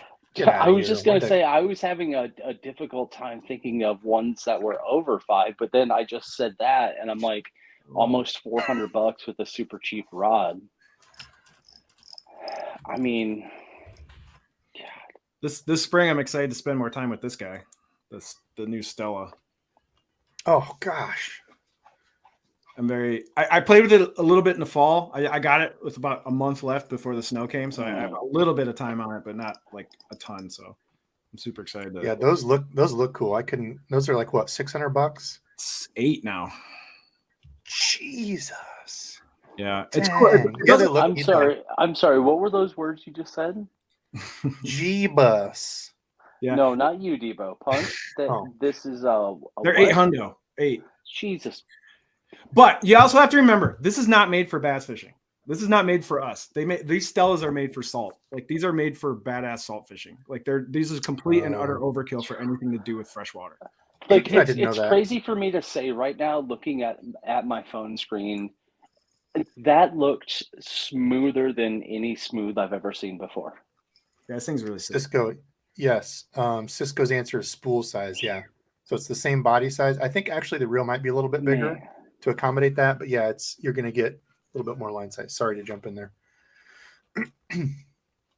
So what's funny is I don't know if you guys know about this, but Shimano has kept the oscillation gear. Like Daiwa got rid of it, but Shimano kept it, and they basically made the oscillation on this as slow as possible. And I think they're just kind of showing off because they're like, "Hey, Daiwa, you don't do this anymore, but we're going to do it." Like how much you turn it to how slow the spool goes up and down is ridiculous. Like it's so slow. It's almost like it's not the real. Yeah, like the oscillation on this is so cool when you do it in person. You're like, it just is like the bail is just flying, but the reel or the spool just is like slowly going up and down. Okay, hashtag spinner. We're gonna get the giveaway going. Bunch of spinner baits. War Eagle sent us some spinner baits. If you missed that, I saved 2 for the Dizzle. They said You only have to enter once. Must be present to win. Sorry, Canada people. Debo will do something else for you. I will. I'll send you a picture of me when I've got done showering, clothed. Of course, I wouldn't send that, but freshly showered Debo, and that's worth more than all these. So. Question for the chat: do they think the Stella looks cooler or the X-Sense? Like, what do you think? X-Sense. Yeah, what do you think is like cooler, like aesthetically? I like it because the X-Sense is like more of like a matte. It's all matte. Type. Yeah. I'm more of a fan of matte, other than that little back gold shiny plate thing that it's got going on. Like matte is, I'd choose matte hands down any day over like a shiny chromy type of look. Adrenaline Cross. Adrenaline Cross for $125. That or $120. Those are great baits. I caught a lot of fish on Adrenaline Cross. I've only used them a little bit. I do like them. They kind of remind me of like the old, or they're not even old, but what I used to like was the Reaction Innovations Spicy Beaver. Kind of that. It's almost actually more like the Zoom Z. What is it? Zoom Z Craw, I think. It is, yeah, it's really like that. So the Adrenaline Craw comes in the full size, and now they have a junior. So I use the full size for great Texas rig fishing in the grass. It's a really great Texas rig bait. So just flipping grass with Texas rig, the regular Adrenaline Craw. And then the junior is a really good swim jig trailer. Really? I would Yeah. say finesse, like a finesse jig trailer too, probably be good for. It's long and lean. It's got really big flaps. It comes up over grass on a swim jig really well. It's been my favorite swim jig trailer last year. Yeah, I've used them. I didn't put a ton of time in, but yeah, they do look cool. I don't know. Do I have any of the juniors? I don't know, but I really like the. I don't know if they have the X Zone Nico Ned. I really like that. It's like the bigger TRD size. I really like that one. I think they did a good job on that. I haven't bought those. So thank you. Talking me into it. Yeah, Mr. Randall Williams Slowly, thanks for letting us know that. So they must have Carl's must have a good clearance now. Check that out if you're looking for some If deals. they're $130, buy all of them. They're great baits. Let's see. Can we get to 200? I don't know if we've ever had a hashtag enter for more than 200 entries. Let's see if we can do it. 184 hashtag spinner. Be some War Eagle spinner baits. I'll throw in some extra stuff. One of my stickers. You can't see, barely see it down here. Right now, the only ways to get it is if you order my lures or any of my giveaways. I don't know that I want to sell them because I feel like a chump selling like stickers for like $1. I don't know. It just feels like and you're making work I need to get over that. But. And you make work for yourself. You got to like mail them out. Yeah. So, dude, why add more work to your life? For a guy that loves stickers, $1 for a sticker is not a horrible price. You know, like some people got them going for like $5 a sticker. I'm sorry, $5 for one sticker. But I bet it's I used to love products online that when I ordered it, they would send me extra stickers as well. That's just me, but there was one brand I used to go through that would always put in a sticker for each product that I would buy. So say it's like a beard balm or something like that. For each flavor that you got, they would send you a sticker for it. And in my last order, there wasn't a sticker, and I was like, punks. That really sucks because I'm never going to order from you again now because I want my damn stickers. To add to your pile of 70 of them that you already have. Exactly. Oh, he doesn't keep piled up. He puts them on. He has a big, huge pew case that is covered in. Oh, that's cool. Dude has a sticker addiction. Have you guys just going looking around at random gear that I have here that I haven't used? Yeah, what do you got? You guys use so just you guys use this hold on. Let me interrupt you real quick. So giveaway going on right now. Hashtag spinner. We already reached 200. I'm going to give the last call. We're going to pull it. We're still probably going to go for another. I don't know. Punch. Do you have a time you got to be out? Oh damn. No, I'm good for a little while. Okay, so probably maybe another 20 minutes. We'll talk gear and try to get some more actual gear talk in since we've been all over. Punch has some lures and stuff to show off, so we can get into some of that, which will be fun. So let's do this real quick before we get too crazy. We just hit 210. I don't know that we've gone above 200. That's pretty cool. Sweet. All right. Hey, Punch, have you ever heard of the goodness that is the thermal printer? Just want to do. What brands is that? Like the Circuit or whatever? Oh, Dizzle! If you'd have won that, dude. Oh my God, that was so close. That would have been awesome. Little Rich. Okay, I have to jump ahead. I'm over a half hour behind. Holy smokes. Okay, yeah, we're almost at 400 people. Y'all are killing it. Okay, so Little Rich, are you in here? If you are, let me know because you'll need to send me an email. Congrats. With Randy, can you let me know if you see him? I'm going to write it down over here. Yeah, he's in. 854. He's in. God, that would have been awesome if I would have won.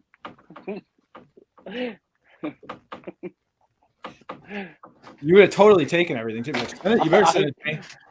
I would have sent it to, I don't know, somebody. You would not have. Probably. Yeah, I would have sent it to Randall Pink Floyd. Well, I would have taken the stuff I wanted out of it and then sent them other stuff. Chose the good stuff. I'm like, oh, here. Okay, so congrats on that. Let's see. So let's get into some gear questions. This or that's, whatever gear questions. If we missed it, I'm sorry. I'm like a half hour behind. Punch, what do you got for the Hellraiser? These things. So I originally thought these were really dumb when they came out, but now that I've seen it in person, they're actually kind of cool. This new topwater bait. Yeah, I still think the pike are going to crush that. I did pick up a couple. I want to try it. Yeah, Gramps actually had good luck on it. He thought it looked pretty cool too in his video, and I agree. Like, I thought like it was going to look kind of stupid. I was still going to get one to try, but after seeing Gramps' video, it does have a cool look. Yeah, I definitely going to play with it. It looks fun. Even a pike hit, I'm sure it's going to get blown up on, right? It looks fun. It looks more fun than a wild pike top. Do you get to do much pike topwater up there? Oh yeah, pike hate topwater up. Pike eat everything up here. It doesn't matter. They're going to blow up on it. Pike topwater is so underrated. All day topwater pike fish over like a slower bass day. Even some good bass days where it's not a very fun bite, like a drop shot bite, I would rather topwater pike fish all day over. Hey Punch, do you tend to enjoy losing a lot of lures to topwater pike bites, or it doesn't happen that often? I really don't. What? No, because I use fluorocarbon leaders on purpose for like throwing poppers and stuff like that, because fluorocarbon holds up the pike teeth pretty damn well. Yeah. So like I usually have that day we were throwing straight braid dizzle. That was our I don't do straight braid on treble hook topwater baits. Always have a fluorocarbon leader. So to me, it's like a pike leader to me in my brain, and I don't really lose much stuff to them, to be honest. God, I hate how slimy and stinky they are. I go braid to about a 12-ish inch fluorocarbon leader to a snap, and then I just change out the top waters off the snap. And I do like a nice big FG knot to connect it to, just in case any big pike hit it. The FG is going to hold up. You know what I mean? What's funny though is like if I tie that setup at the beginning of the season, it'll last the whole season. I don't retie it. Like I'll go the whole season with the same leader and the same knot, and then I just change it out the next year. Do you ever use wire leaders? Everybody up here in Minnesota throws the stupid wire leaders. Like if you go on most people's boats who aren't like hardcore, like people are just casual fishermen, you're gonna find a spinning rod with a steel leader that's all kinked and tangled up, and then they're gonna have a spinnerbait on the end of it. That's like most people when they go out fish around Minnesota. That sounds like a good time. I'm not gonna lie. A medium heavy spinning rod, Berkeley trilene to a steel leader to a bright chartreuse spinnerbait. That's the combo. With probably 87 dozen like little pinch swivels or split shots. Yeah, and everybody's split shots. And everybody's had the same steel leader for like 7 years, and it's like kinked and all twisted. Rusted. Okay, Mike. Mike said, "What is preferred: high gear ratio and slowing yourself down, or low gear ratio and cranking fast?" That's a good question. I tend to reel faster, so I don't feel like in most situations I need a higher end reel.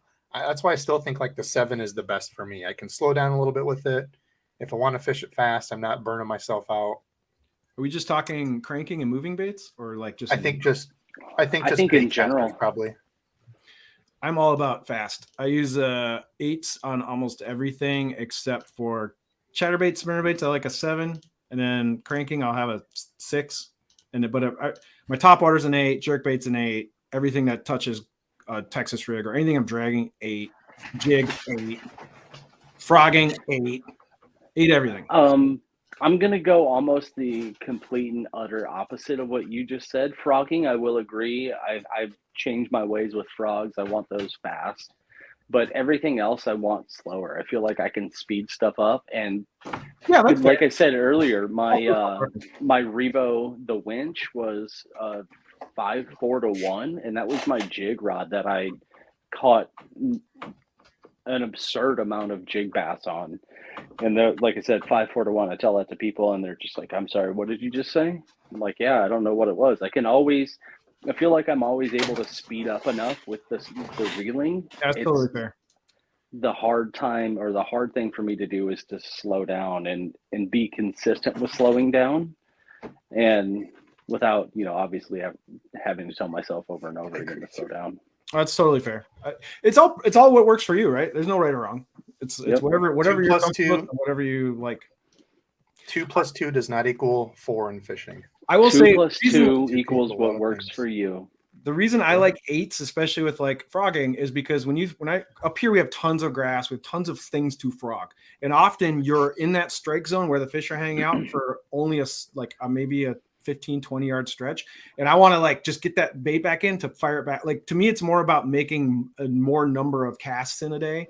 It's like a math thing. I'm like, if I can get that bait in faster, I can get it right back out quicker. So I'm just like, and in frogging and up here, you got to make real long casts, and because you're covering a lot of stuff. So like, I don't know. I'm just like impatient. I'm just like, okay, I'm out of the strike zone. I want that thing back in so I can fire it back out. And so I'm like 8. Or if I could go faster, I probably would. Revo rocket. Have to get a Revo rocket and try it out. It's like 10. 10-1. I don't know. And the same thing with grass flipping, because we flip a lot of grass up here. And when you're flipping, it's like it hits it, shake, no bite. You got to reset and make that next cast. Like if you got a higher, faster reel, you can make more casts in an hour. You know what I mean? Yep. Like you can, I don't know. Yeah, even if it's only 25 casts, that could still be the difference maker, especially like if you're a tournament guy, I suppose. Like, but I'm going to answer this question real quick. Cave Clown, that's a good one. Not a lot of people talk about that. I still like the Shimano Star Drag white can grease, and you can get this; it'll last you forever. But as far as like on your gears, I really like this. I know there's like higher price Shimano stuff, but I mean, a 1 ounce thing of this isn't that much. I think it's like $15. I don't know about now. A lot of people like the Cal's drag grease too. This was Okuma used to sell it like through their stuff as well, but they just have like the regular Cal's. I got a big tub of it from them. I've never heard of that stuff, and I feel uncomfortable talking about it, so I'm just gonna skip. I got really good suggestions on this. Okay, yeah, go ahead. And do you have any like the Shimano grease, the like ST whatever? Nope. I know there's like the Okay. So if you talk to real techs, and I've talked to them, most of them use this Daiwa Space Age. It's a Daiwa. So this is the same grease. It's called Space Age. You can get it on Tackle Warehouse, wherever. This grease is the same grease that Daiwa uses in the factory. It's just the commercial version they made blue. So when you buy a Daiwa reel off the shelf, it's got clear grease. Okay. It's exactly what Shimano uses. Yeah, the tech stuff. But except for the higher price, they do have stuff for like spinning reel or whatever. I don't know if we get a real guy in, but the reason I like this thing is because of the applicator. You just grip it, squeeze it, and that is pretty cool. It's so easy to use. It doesn't make a mess. You don't have to have toothpicks or some kind of applicator. I use paintbrush. Yeah. You don't need it. You just squeeze this, shoots it right in, done deal.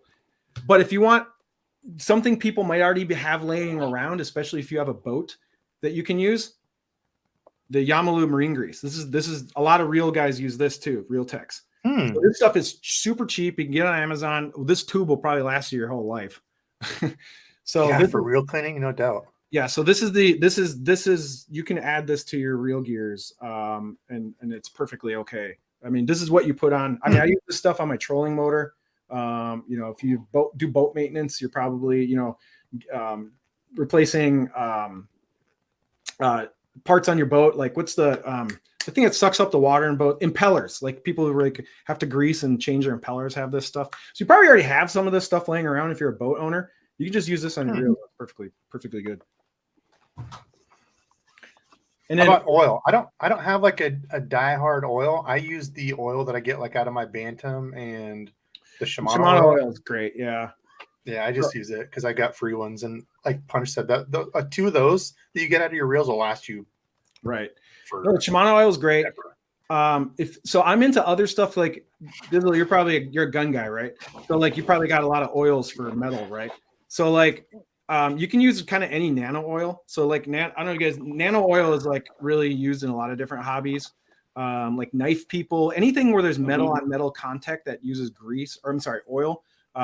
You can use a nano oil. So I use this on all my bearings and stuff. And I take apart and clean knives. I use the same stuff. I think wonder if that's like it's a 10 like okay, yeah, because I know like Spool Speed, they have like a high speed oil, which is like I don't know which way that goes, less viscous or whatever. It's like a thinner oil for higher performance. Like Bearings Boca has one, I know. But yeah, Shimano oil is great. Nano oil is cool. Any oil that's made for metal on metal contact is going to be fine. You don't need like a specific type of oil. Yeah, just don't use like I've heard guys trying to use like WD-40 and they swear it works. Like that's a degreaser. Don't use WD-40. Don't use olive oil. Yeah, heat the oil up.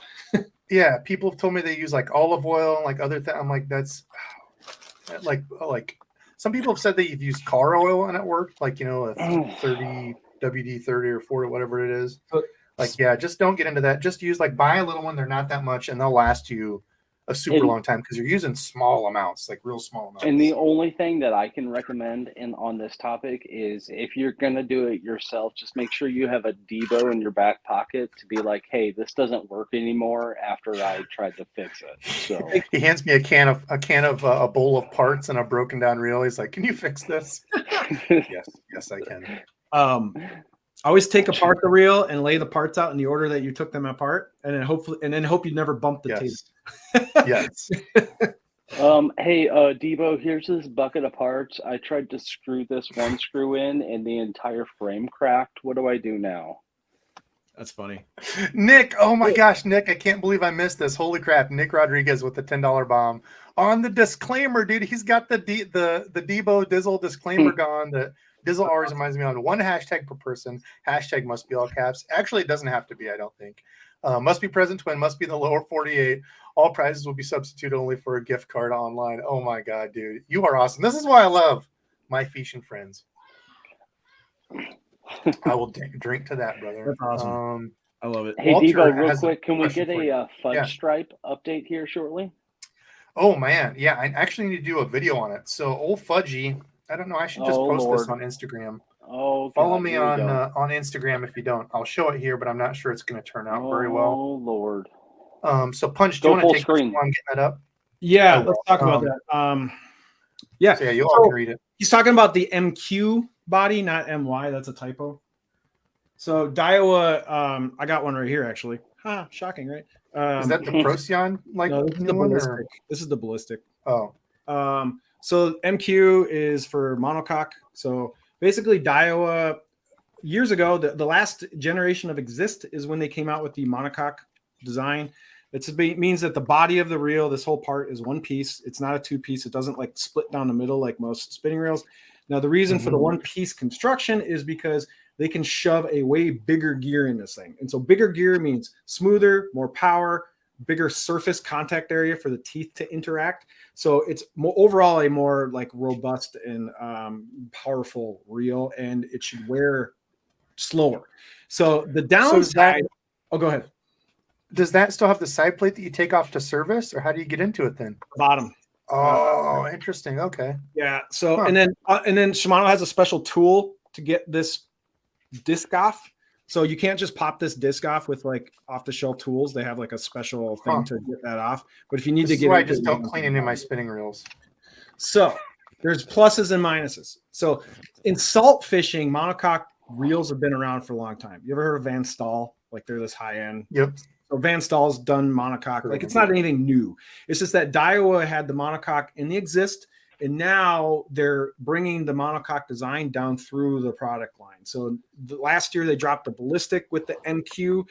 They just dropped the Procyon with the MQ. I'm assuming there's going to be a Tatula MQ at some point. So basically, Daiwa, this is the new design language for Daiwa. They're like, we're going monocoque on everything because the reel's going to last longer, more powerful, smoother, yada, yada, yada. The downside is they are heavier because the gears are substantially bigger. So there's an increase in weight across the board from the older versions. They also got rid of the anti-reverse switch, so you can't back reel anymore. That's gone. I've never back reeled. Does anybody back reel? No, because we're under 70. Yeah, right. So one question on that. So does that make them more having that bigger gear? Are you able to get like a better, stronger torque onto it without it like flexing and because it's one piece, or do you notice a difference? Flexing is on the handle and the stem. Right. But I'm saying, I'm saying without that side plate and everything, like, does it feel any more sturdy or like? I don't know. It doesn't, I don't feel any difference, to be perfectly honest. I think it's really just, it's going to make these things are just going to last longer and stay smoother longer. I like that. They have the big gears, big teeth, more, you know what I mean? More surface area to wear, more strength. So like I said, but it's heavier. Like a Shimano Vanford is going to be lighter than the ballistic, even though they're about the same price. Like the ballistic and Vanford are like that 220, 230 range. This is going to be heavier. Like Shimano is going to beat them in weight.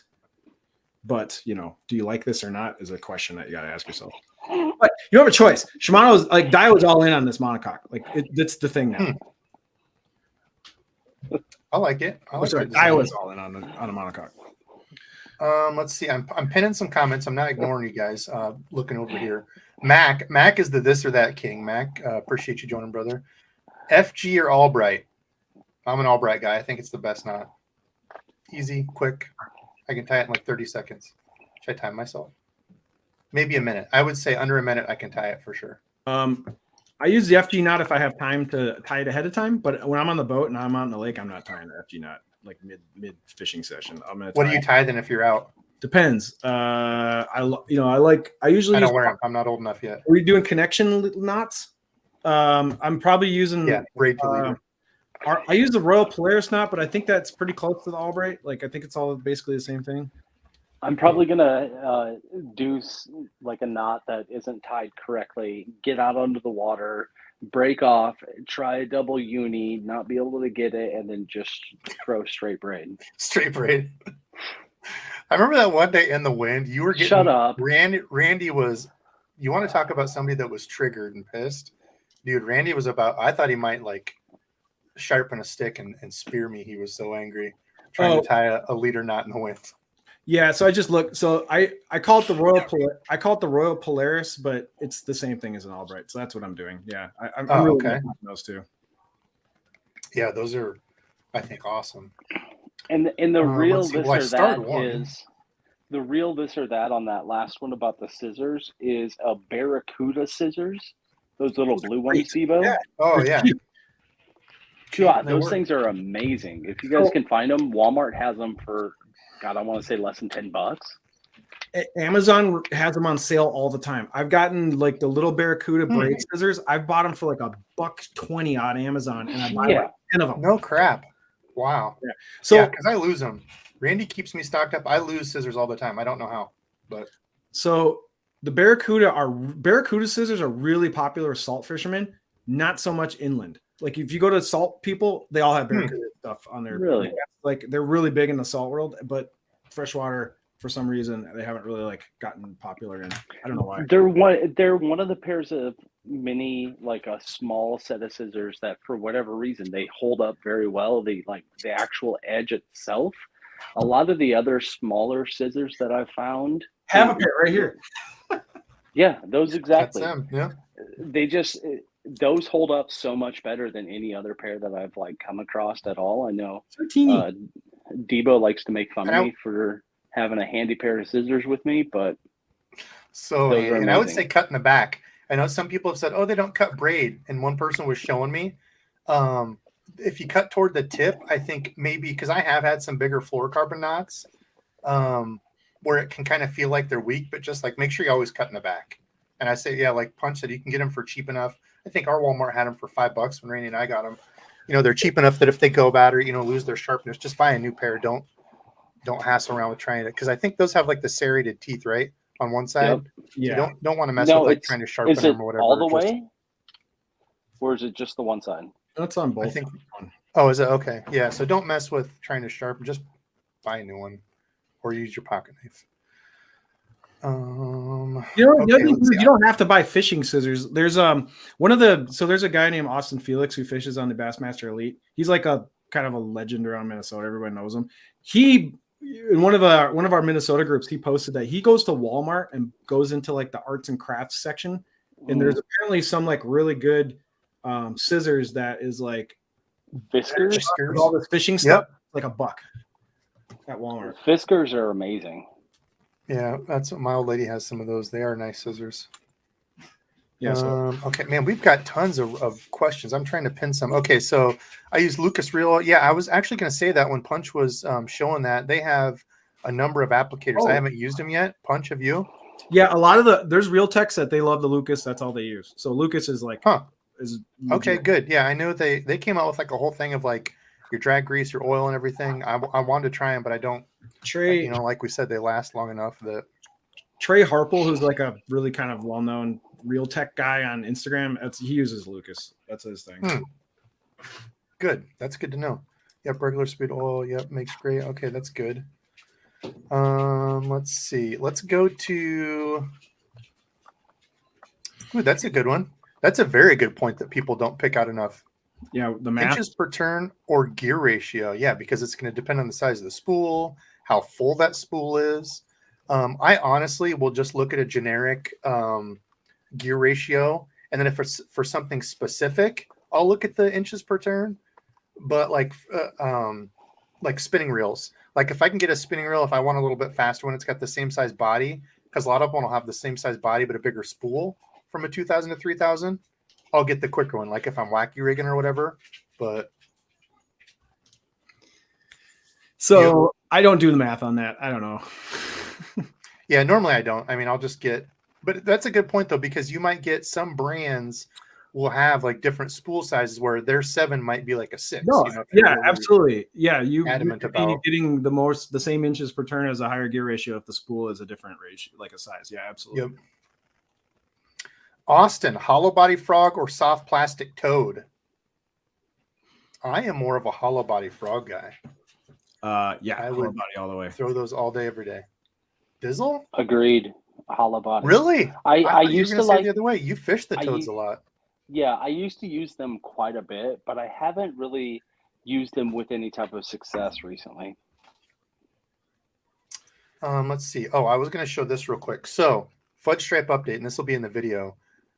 He's getting enormous. How do I do Gill that you got caged up? There we go. Fudge stripe is a green sunfish we caught. Oh yeah. So I don't know if y'all can see his picture well enough, but Be cool. that's him. I think I've only had one video. Somebody else was saying I need to do an update video. I haven't done an update in a while, but he's gotten huge.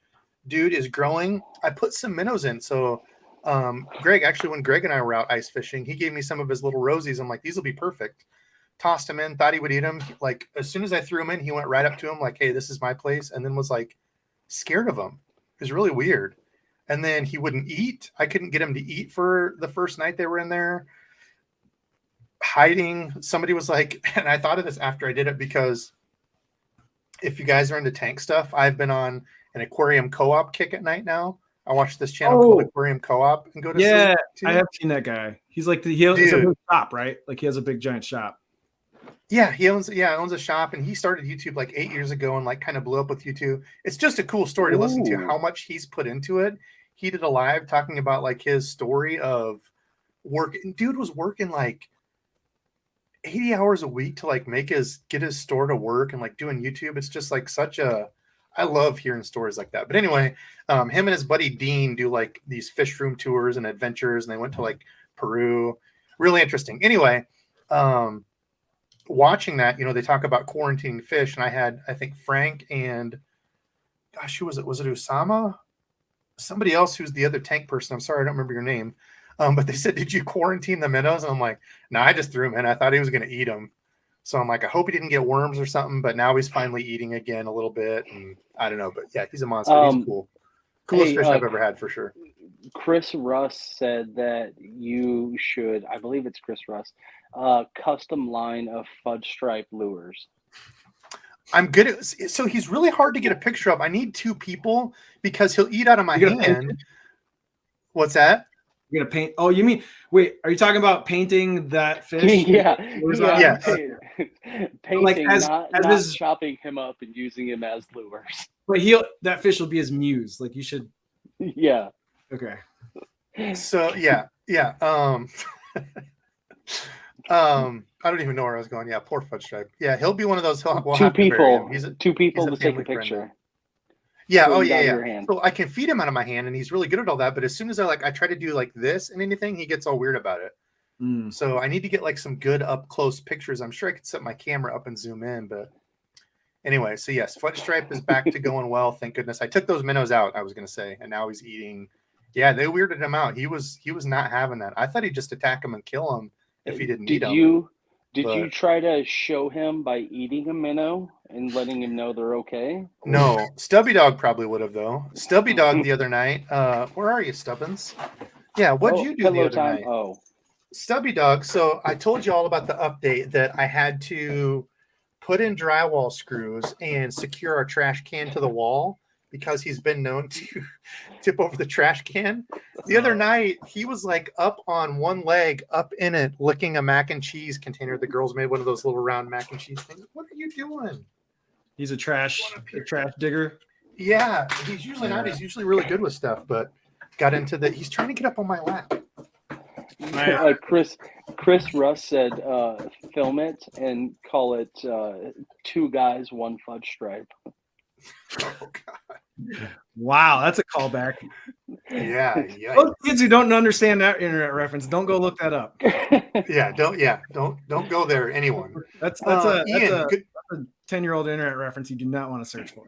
yeah, good question, Ian. Do you sharpen dull hooks on jigs, or do you use other jigs instead? I went Sharpen. I sharpen. I have a sharpener in my Yeah. boat, and I have a sharpener here at the house. I just it's easy. Which I used to not be, so I know what he's saying. But as bank anglers, I feel like Dizzle and I lose enough jigs that we don't ever really have to sharpen because I was just gonna say I don't. There's I don't have a jig long enough to have to sharpen it. Okay, good question. Let's see, Andy, what snaps does Punch use? Owners, but I don't know all the sizes. I just have a bunch of them and keep them in the. So I'm weird. Are you guys like old school like this? Pill bottles, like you have medication. I keep the pill bottles after the meds are gone or whatever, and then I fill them with snaps and swivels and all stuff, and then they fit really nice. That's a good thing to use in the boxes. So I have like this one box where you open up and it's like a little row of all these like pill bottles, and it's like all the just don't get pulled over with that in your vehicle whatsoever. They're gonna be like, all right, come on now. You peel the labels off. No one knows. Dude, that reminds me of back in the day, we always used to save and use, like when I had Lego pieces, used to save the film canisters. Remember the black ones with like the gray, like rubbery top thing that you put on? Yeah. Oh wow. Yeah, that was some time ago. Yeah. Some of the pill bottles have edibles, some have snaps. You never know. Let's see. Greater. Okay, so people are tired. Yeah. Oh, another thing for the scissors. That's what I was going to say. I don't know. Do I still have these? So hey, Punch, what's your go-to hook while he's doing whatever? For what? Just say Texas rig. What's your go-to maker, I guess? Yeah, I'm pretty much using exclusively ringed hooks for all Texas rigs now. I use EWG, Gamakatsu, Superline EWGs, or the VMC HD ring hooks. Either one of those two, but I like the Gamis. Okay. So I'm using ringed hooks all the time for Texas rigs. Period. Everywhere. EWG. If there was a hook that everybody loves that you despise, what would that be? Is there one that you think is totally overrated as far as hooks go? No, I don't know. That's a good question. I don't know. The mosquito hooks I don't really like. A lot of people love those. The owner mosquitoes, like that used to be the drop shot hook forever. That was like mosquito drop shot. Like if you're nose hooking, everyone uses those. And they're so light wire. I've had problems like up here we get pike and we get like other bigger fish that eat that stuff and they'll bend out a freaking mosquito hook like that. So I don't know. I guess I don't. It's good. What do you have an answer for that? I guess I don't really have a good answer. As far as overrated, no, not really. I mean, I'm sadly one of those guys that I've actually taken one of the smaller clear like mafia bags, the smaller size that you can get, and I throw all of my hooks still in the package that they come in inside of that. Right. And I'm usually just looking for the aught when I'm throwing different things, not necessarily paying attention to what brand I'm pulling out. Yeah, I rebag all my hooks into these. So I have I'll show you guys. I buy these little baggies off Amazon. You can get like a big package of them. And then I transfer all the hook packages you buy, the back part, the cardboard or whatever, almost it's in this. So I slide the backing and then dump all the hooks into it. And then I shove a bunch of these into a tall 3700 box. So, the taller box, you can fit a gazillion hooks, a gazillion styles, just rebag them and they're real thin in all the rows. And so I have a section that's like straight shank and then EWGs and then swim bait hooks, open hooks and then finesse hooks. And you know what I mean? So that's my system is I rebag everything into these things. Yeah, Dizzle loves the Googie hammer hooks. Oh yeah. So look, I got a whole bag of bags. So these are all the bags. Dang. I got a bag what do you keep your bags in? Oh, what bag? Do you keep your bag of bags? Bags in the bag. This is like you're either a drug dealer or a fisherman when you got this many bags. Or a jewelry maker. Yeah. I'm either selling eighth or a lure maker. If y'all saw my desk over there, I've got all kinds of plastic bags. I need to get a better packaging system. It's not the best, but Philip, good question or good comment. I've heard a lot of people get really heated on this. That's dumb. EWG overrated. Completely wrong. But you missed too many. Yeah, there's like guys I know on tour that go both ways that will say like if you don't use like a flipping hook, like a J hook with like the retainer on top, you're doing it wrong. You're missing way too many fish. Go on Tackle Warehouse real quick. I'll show you the exact. If you're a Texas rigging fisherman in the grass, go to look up the it's called the Superline ringed. Yeah, oh, you use the ring ones a lot with like the little welded ring on. Mm-hmm. Yeah, so people are using those too. They're amazing. So yeah, pull that. It just Superline ringed EWG on Tackle Warehouse will take you right to it. Like that's the juice for Texas rigging in the grass. Superline, that's enough. Yeah, right there. Boom. That's the only hook you need. It's awesome. Punch, I just saw somebody posted on here pill bottles and all those baggies. You got to watch out.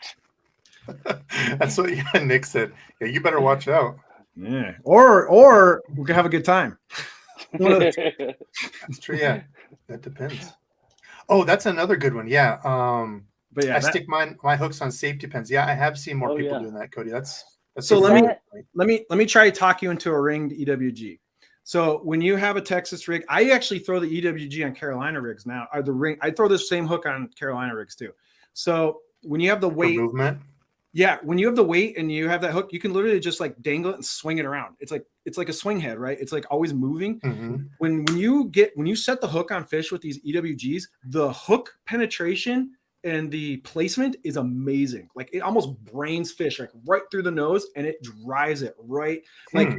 The quality hook sets in grass. So like you're in cover, you're in like 8 foot with milfoil or coontail or something, and you got that bait down the bottom and you feel tick tick and it picked it up.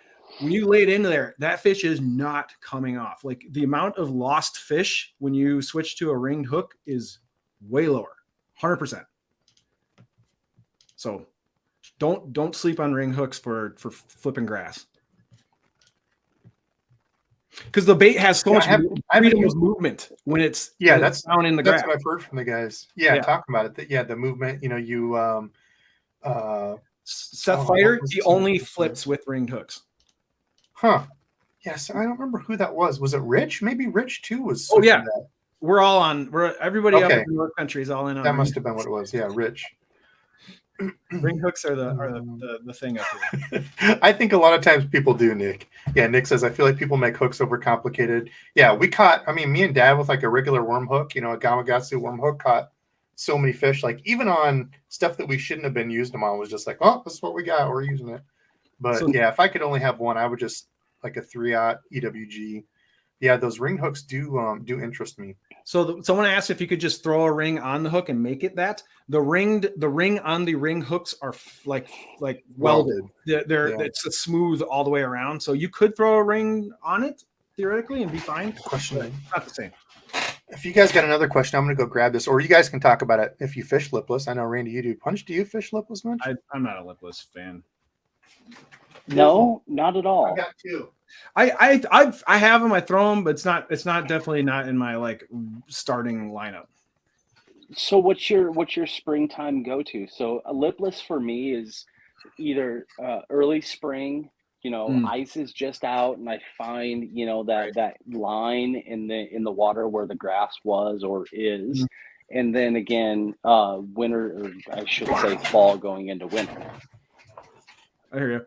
So in Minnesota, we don't get to fish at ice out. We have a opener, which is like around Mother's Day. So we don't really get that like early ice. I do fish early ice in Wisconsin. So Wisconsin's got way more freedom, and you can just fish right when the ice is out. So you have like a certain time you can go fish. Rewind that. And oh, really? What does that even mean? Like so you're telling me I go out, I buy a Minnesota fishing license, and as soon as the ice is out, I can't fish until the opener hits, even though I gave Minnesota money to be able to fish in the state legally? You can fish. You can only target panfish or rough fish. If you cannot target game fish, you can't fish for bass, pike, walleye, crappie. Well, no, you can fish crappie. Sorry. Really? You can't fish bass, pike, muskie, walleyes, pike. I didn't know that. It's a closed season until, and then it's right around Mother's Day. is when the season opener is when you can actually legally. So there's things. But for you guys, it's like that's when it's going to be picking up anyway. You know, I mean, it's Mother's Day is when? Is that May?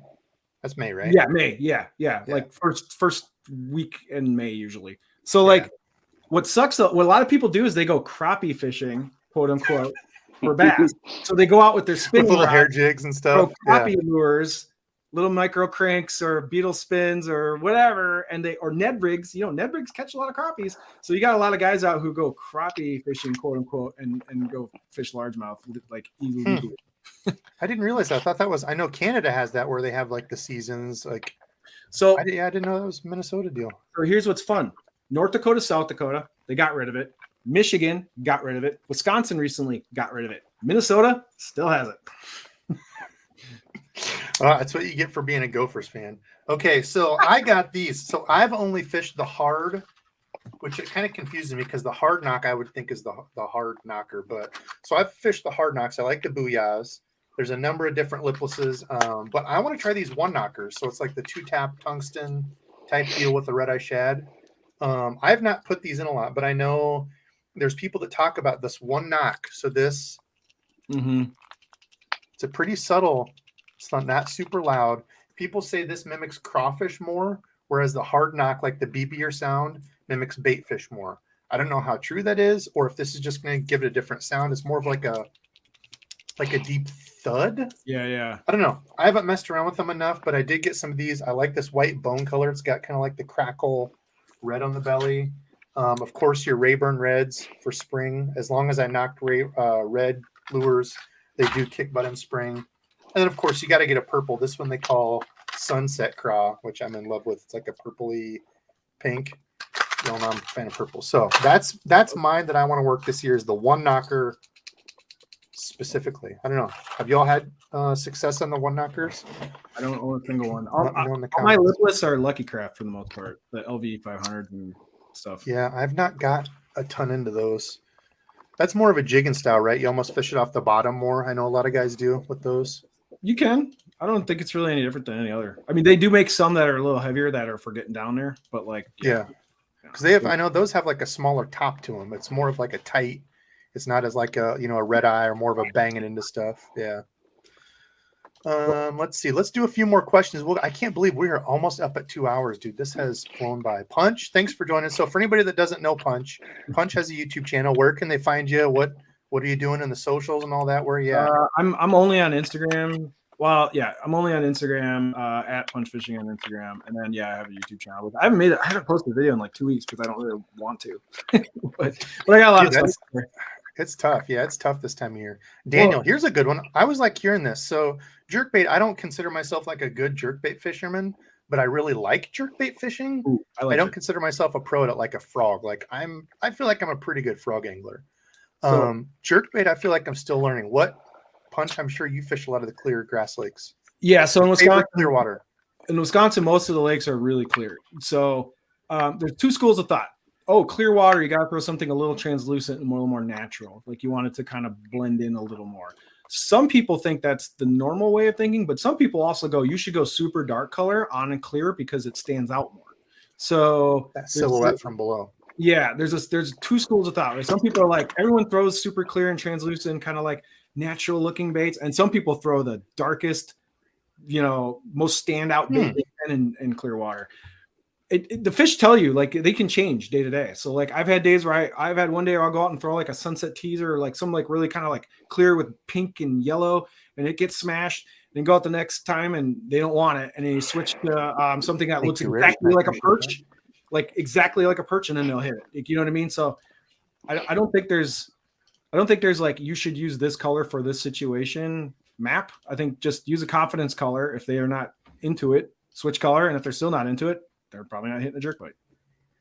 Yeah, around here, and that's a good point. I don't go dark. That would be fun to try. For me, I am kind of the translucent guy or a chrome, like something with like a lot of flash to it instead. I kind of like on sunny days. But I would say like as my go-to favorite clear water, if like you're a Lucky Craft fan, the Ghost Minnow around here in the Midwest works everywhere. So whatever, like similar to whatever brand you like in whatever jerkbait you use. Yeah, Perch- I would totally agree. Either that ghost or chrome.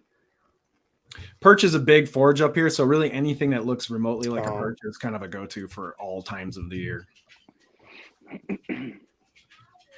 Especially smallmouth. Like if you're on a smallmouth lake, throw something that's perchy and you'll be fine. Yeah, Wait, Aussie cat. did Yeah, Stubby cotton just cordell walk? dudes. Did Stubby just Hmm? walk back into the room holding a sandwich, smoking a cigarette? What's going on here? No, the girls are over there watching a movie, so he's not. No romantic time. That's probably why he's all pissed off, walking back and forth. He's like, "Hey, you want to get them out of here? That pillow's calling my name." Let's see. Yeah. Anyway, the cotton cordells, yes, for like one of the cheap lipless that catches a ton of fish. I don't know if excuse me, good lord. I don't know if Walmart still has them on sale. We used to be able to get them for like $1.99, $2.99 at Walmart. Let's see. Let's each do one more question, then we'll get out of here. We are at 2 hours right now, so one more from each of us. If you guys and gals have a gear question that we didn't get to, I know we kind of danced around everywhere on stuff tonight, but it was a lot of fun. Again, Punch, thank you for your insight. I like the that you bring a different angle on a lot of this stuff. Every person is different, so that's why I always tell people, even if like you like me and stuff, I always tell people to go watch other channels, like learn. Even if it's somebody you don't like a lot, if they're good at it, watch it, learn, absorb from everyone. I don't think I'm that good at it, but I'm just a gear. I'm not either. Yeah, I'm just a fan. I'm just a fan of gear and whatever. Yeah. I mean, like you and me are similar.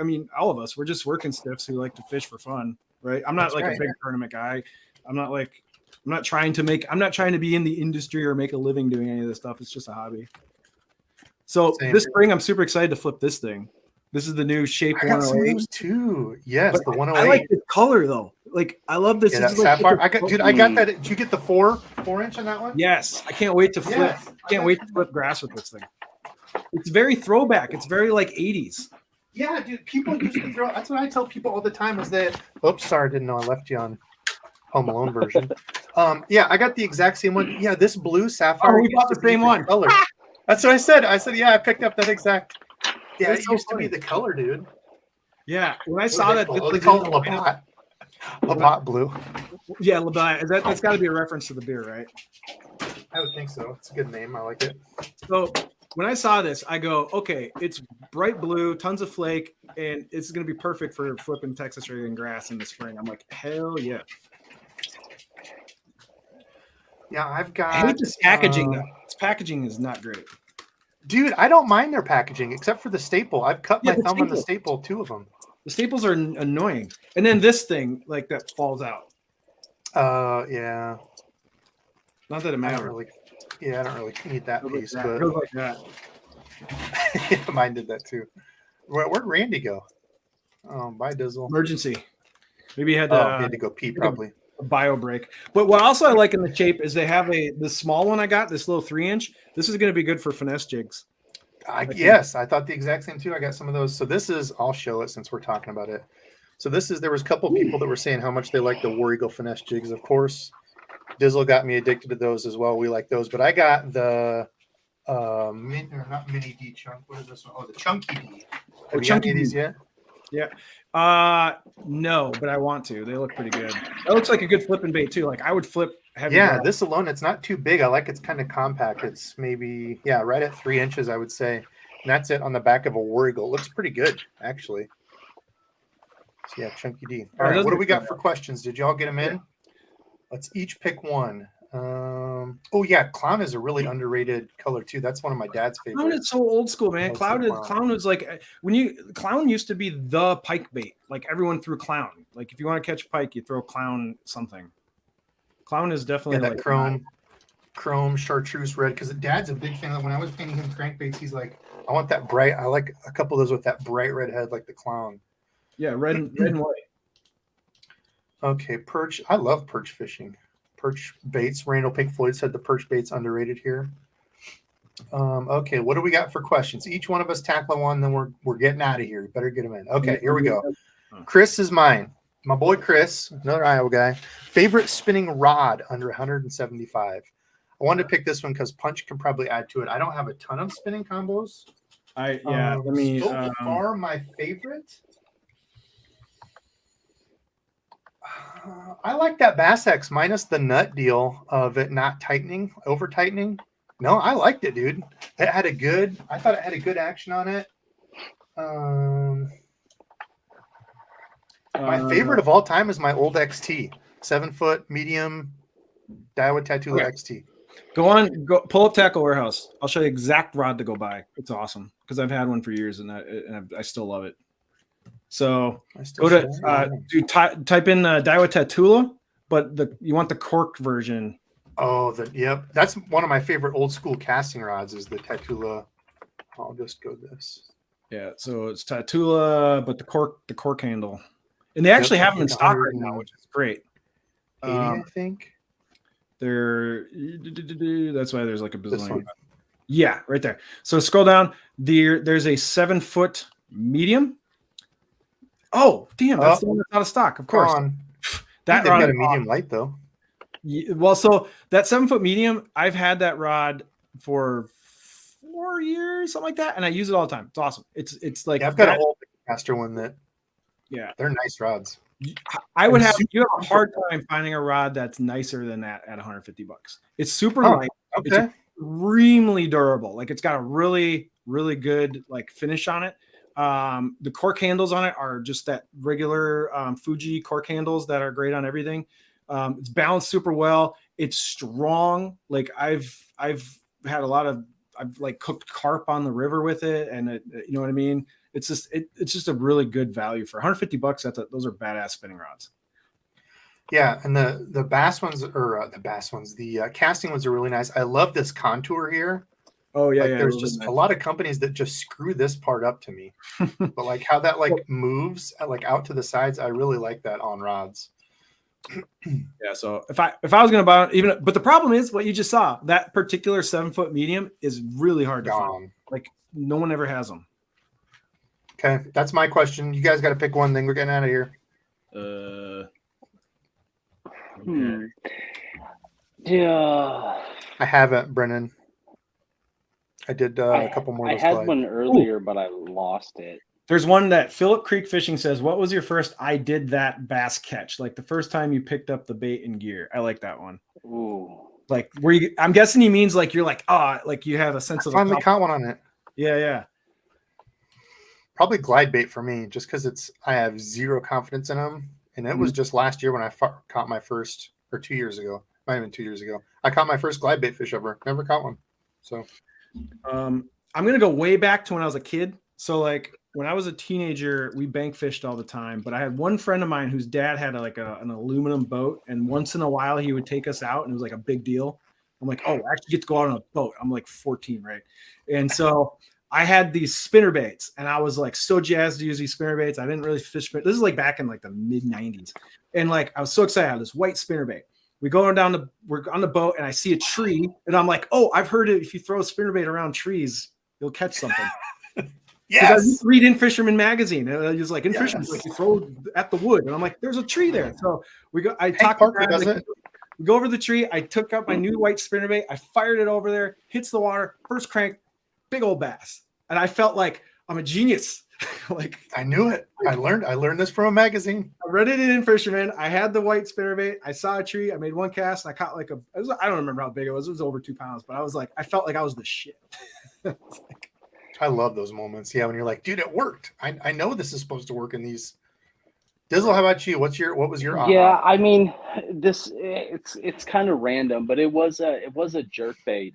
And it wasn't the first time I did it, but it was actually seeing the jerk bait work. So I was up at Spirit Lake in Okoboji, and I'm throwing it from a dock towards the shore, super clear water, and a jerk, and I see it happened to be a pike, tons of pike up there, and it like this pike just came screaming out of nowhere, and that jerk pause, jerk pause, whatever the cadence was, the actual, oh my God, I actually saw it work, saw it happen, other than just, oh, I caught it doing something. I didn't just bump into a fish with my lure, Right. Just that whole seeing it actually happen was amazing. That is really cool. It gets your blood pumping. You're like, Oh yeah, yeah. I was like, I don't care that this is a pike. That was awesome. And pike are so like they're like little heat-seeking missiles, and they're like they make your heart jump when you're not expecting it. You're like, oh shit. Especially topwater pike too. Debo, earmuffs. Plug your ears, buddy. Topwater pike is actually really fun. Just the veracity in which they explode on topwater is Porpoising out of the water. Here in Minnesota, they'll follow them to the boat, and so like you'll be reeling in your frog or your bug bait or something, and they'll hit it right at the boat and scare the last minute. Like, here's a good one. Okay, Dizzle, did you have a question picked out yet, Dizzle, or no? I did. I lost it. It's too far back for me to get back to it. It was more of a gear question, not fishing gear, but more of like secondary gear. It was about knives. Oh, okay. This would be a fun one. Let's do this one. So Graham said first thing I'm throwing is that big blade chatterbait, and I'm assuming he's saying like spring when they're able to get out, we're able to get out and fish. How about you guys? What's going to be your first? Lipless is definitely one because I think it was when this question came up. But what about you guys? What is the first thing that you're excited to throw or want to throw ice out? I know that. For when your season lets you fish. You want me to go first? Or you want to go? Go for it. So, like I said, Minnesota, we're under communist regime and we can't go fish. So we go over to Wisconsin. So I hopped the border in Wisconsin. I have a camper over in Wisconsin that's like our base camp, me and the family. Anyway, as soon as first ice out, the first thing I have tied on is always a hair jig because in ice out, I need to fish those ones. Go bat crazy for hair right at ice. So like as soon as I ice it out, I'm going to one of my favorite smallmouth lakes. I'm finding some points where they're coming up out of their wintering holes. And then you literally just throw the hair out, let it sink a little bit, slow reel it in, and they just crunch it. So like I've had days where I'll just bring out a hair jig, catch them on hair for the first 3 more like hours of the day, and you don't need another bait. It's amazing. That's awesome. So is that a specific secondary residence for you? So are you a Wisconsin resident also? No, it's we pay for a seasonal camper in like this campground over in Wisconsin. It's like it's a 2-hour drive from our house to there, so we run there on the weekends. And then there's I didn't know as far as like a license is concerned. I know Iowa to Nebraska, there's like a extreme difference between license amounts here. No, well, I mean, I just buy a Wisconsin yearly license and a Minnesota license. Yeah. What do you recommend for hair jig? So I'm not a hair jig angler. Do you have any? So when you're a real hair jig nerd, you have hair people. You have hair guys that make you hair. Oh, that tie your own. That tie them, and then so I have a bunch of like custom ones from people. But let me think. Isn't there like a Seth fight? No, Seth throws them like Outcast. I think Seth has like an Outcast. Outcast has a hair jig that's okay. It's not the best, but it's not terrible. It's called So this one's all right. It's really small. Do you have to? Is there any type of this sounds terrible for me to even ask this out loud? But is there like any type of conditioner or anything that you have to do to the actual lure itself to keep the hair good? Don't put it with plastics ever. No, I keep all of my hair jigs just in a Ziploc bag, right? The thing with hair though is you want it to be really light, but also that makes it hard to cast. So the trick is, and good hair jig makers will build this into the jig, a little plastic keeper. You take a Senko, you bite off a little chunk of the Senko, you put it onto the shank of the hook behind the hair, and that gives it enough like kind of weight to really bomb the hair jig out. Like it makes it easier to cast. So like a little trailer on it. Yeah, but it's just literally just bite off a little chunk of Senko, put it on the shank, and then good hair jig nerds will make the hair jig that'll have a little teeny plastic keeper just for putting a little chunk of plastic on there to give it a little bulk, and then you fire it out. Interesting. Debo, what's your first lure? For me, man, I always like a suspending jerkbait. I think that's always a good one. The lipless is a good one. I'm not asking for multiple options. I don't know. I don't have one. I just want to go fish. Nope. I'm going to go suspending jerkbait if it allows. Suspending jerkbait. Oh, if I'm going early ice for largemouth, it's a crankbait. Always like right out because the grass isn't really growing in a lot of our lakes yet, so you can really cover a lot of water with a crank. And so I've had some really fun cranking days, like right at ice out for largemouth. Are you a big balsa guy in that cold water? They don't really care, man. I think they get so hungry or at ice out, you can throw anything and they'll pretty much hit it. Like it's like it doesn't. If it's something they can chase and eat, because they're, you know what I mean. But yeah, balsa's great. You can absolutely crush them on balsa. I have a couple of my favorites that I use when I go out in the spring. But yeah, spring You already cranking. know Dizzles. Dizzle, this kind of ties into yours. Do you have? So is that actually? I should ask. Is it yours? You've kind of surprised me. Is jig gonna be your ice out favorite still? I was gonna say, I could throw a lot of things, like a jerk bait or a this. No, I'm throwing a jig, 100%. I'm throwing a jig. Ice is out. I'm throwing a jig, and I'm going real slow.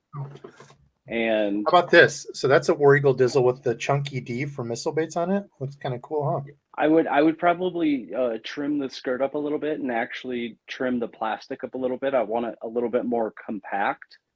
I feel like in the springtime, in the springtime, I feel like they want something to eat, but they don't want to go after something overly big. They feel like the little silly guys will be easier to eat. That's just whatever's going on. Craw that's all crawling around, looking all weak and such. This second year craw is going to get eat by me, so that's my thought. I'm also a very big jig guy. I fish jigs jigs are.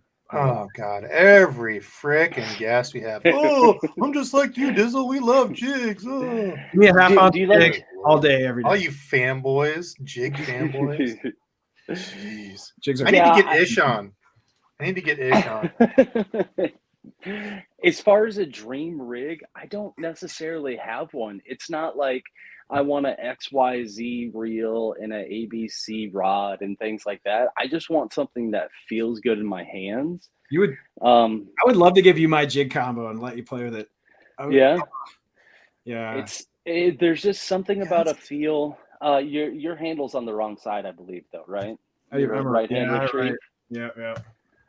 Yeah, that's one thing I can't do. I gotta have that. It's so weird for me because Debo always says I don't have a strong enough hook set with my left hand, which doesn't make any sense because he's right-handed. For me, I want the hook set hand to be my right hand, my dominant hand. Yeah, that's what normal people would do.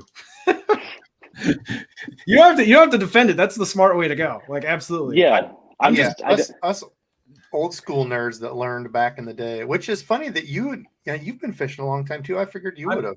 No, I'm broken. Just learned the right way, Dizzle. I'm broken because when I was a kid, you could only get right-handed bait casting reels. That's what I'm talking about. Yeah, you can only find right. That's why I was saying, Dizzle, you fished for a long time. I'm surprised you didn't, but you learned the right way, my friend. Yeah, you couldn't. People ask that all the time, and it's like, dude, back in the day, if you went into any department store, you could not find left-handed. Like they were so scarce. I didn't even know they existed. Yeah. If you did, it was super expensive, and there was one option. It was a Shimano. There was two of them. Yeah. Punch, I completely forgot to call this out. I kind of feel like not a big deal. Don't worry bonehead. I always try to kind of raffle through and support the guys. Punch, Hella, Serious Angler. There's a bunch of guys that work with Omnia. If you're ever ordering over there, you might as well use one of their codes, save some money, and help them out because, they're good people. So, yes, if you're ordering from Omnia, the reason I brought that up is because Critical, my guy Critical Gravy, said Omnia does have that Daiwa Tattooeless 7-foot medium that we were looking at the spinning combo earlier. Omnia's just the last couple of days. Omnia's been doing Daiwa restocks, so they've been slowly putting more things into stock. And I'm getting more and more tempted to buy things because things I've been waiting for a while are starting to pop up, and I'm getting that itchy buy finger lately. Like, ooh. Well, I've been wanting to pick up a Surte. I've been wanting to pick up one of the Surte reels for a while, and Omnia has been out of stock of them for like a year, and they just stocked them today. And I'm like, my finger is starting to get closer to the buy button. Uh-oh. His pocketbook's like, no, not again. All right, listen, we're at 2 hours and 18. This is one of our longest streams, but so reminder, if you go over to I'll put that in the details if you're watching this on the replay. I'll put Punch's code down below. Check it out. Punch, thanks again for joining, of course. Dizzle, as always. Absolutely, dude. Anytime. We're in the winter freeze, man. You need something to do. This is great. Dude, I know. There's only so many times you can look at your tackle and rearrange tackle boxes before you want to just go punch somebody like Dizzle. Hey, if you're not busy tomorrow, Dizzle, would you come down so I can just punch you? No? Okay. Listen, on that note, we're getting out of here. Love y'all. Thanks for watching. Stop. What? You just got a donation. Ooh. Oh, crap. We did. $10 bomb. Who was it? Eric D. Dizzle rocks this or that. Okay. Ooh, Yamamoto Cinco or Yum Dinger. It depends on your financial situation. Actually, okay, The so Yum I are will cheap. say that there's kind of two sides to it. I think the Yamamoto weightless is like the best sinking, one of the best. You know, wiggle, really good. The Yum Dinger I've found that I actually like better on a weighted, because I like to throw a wacky weighted. Yeah, I on a feel hook. like it works better on that because it's like a little more buoyant. The weighted So hooks. if you throw, yeah, on a weighted wacky hook. Yep. Yeah, that makes sense. Yeah. Yeah. So if you throw that, Bizzle, that question was for you though, or maybe all of Yeah, them. no, I would say money's not a question, and I had unlimited bags on me. I'm going Senko's.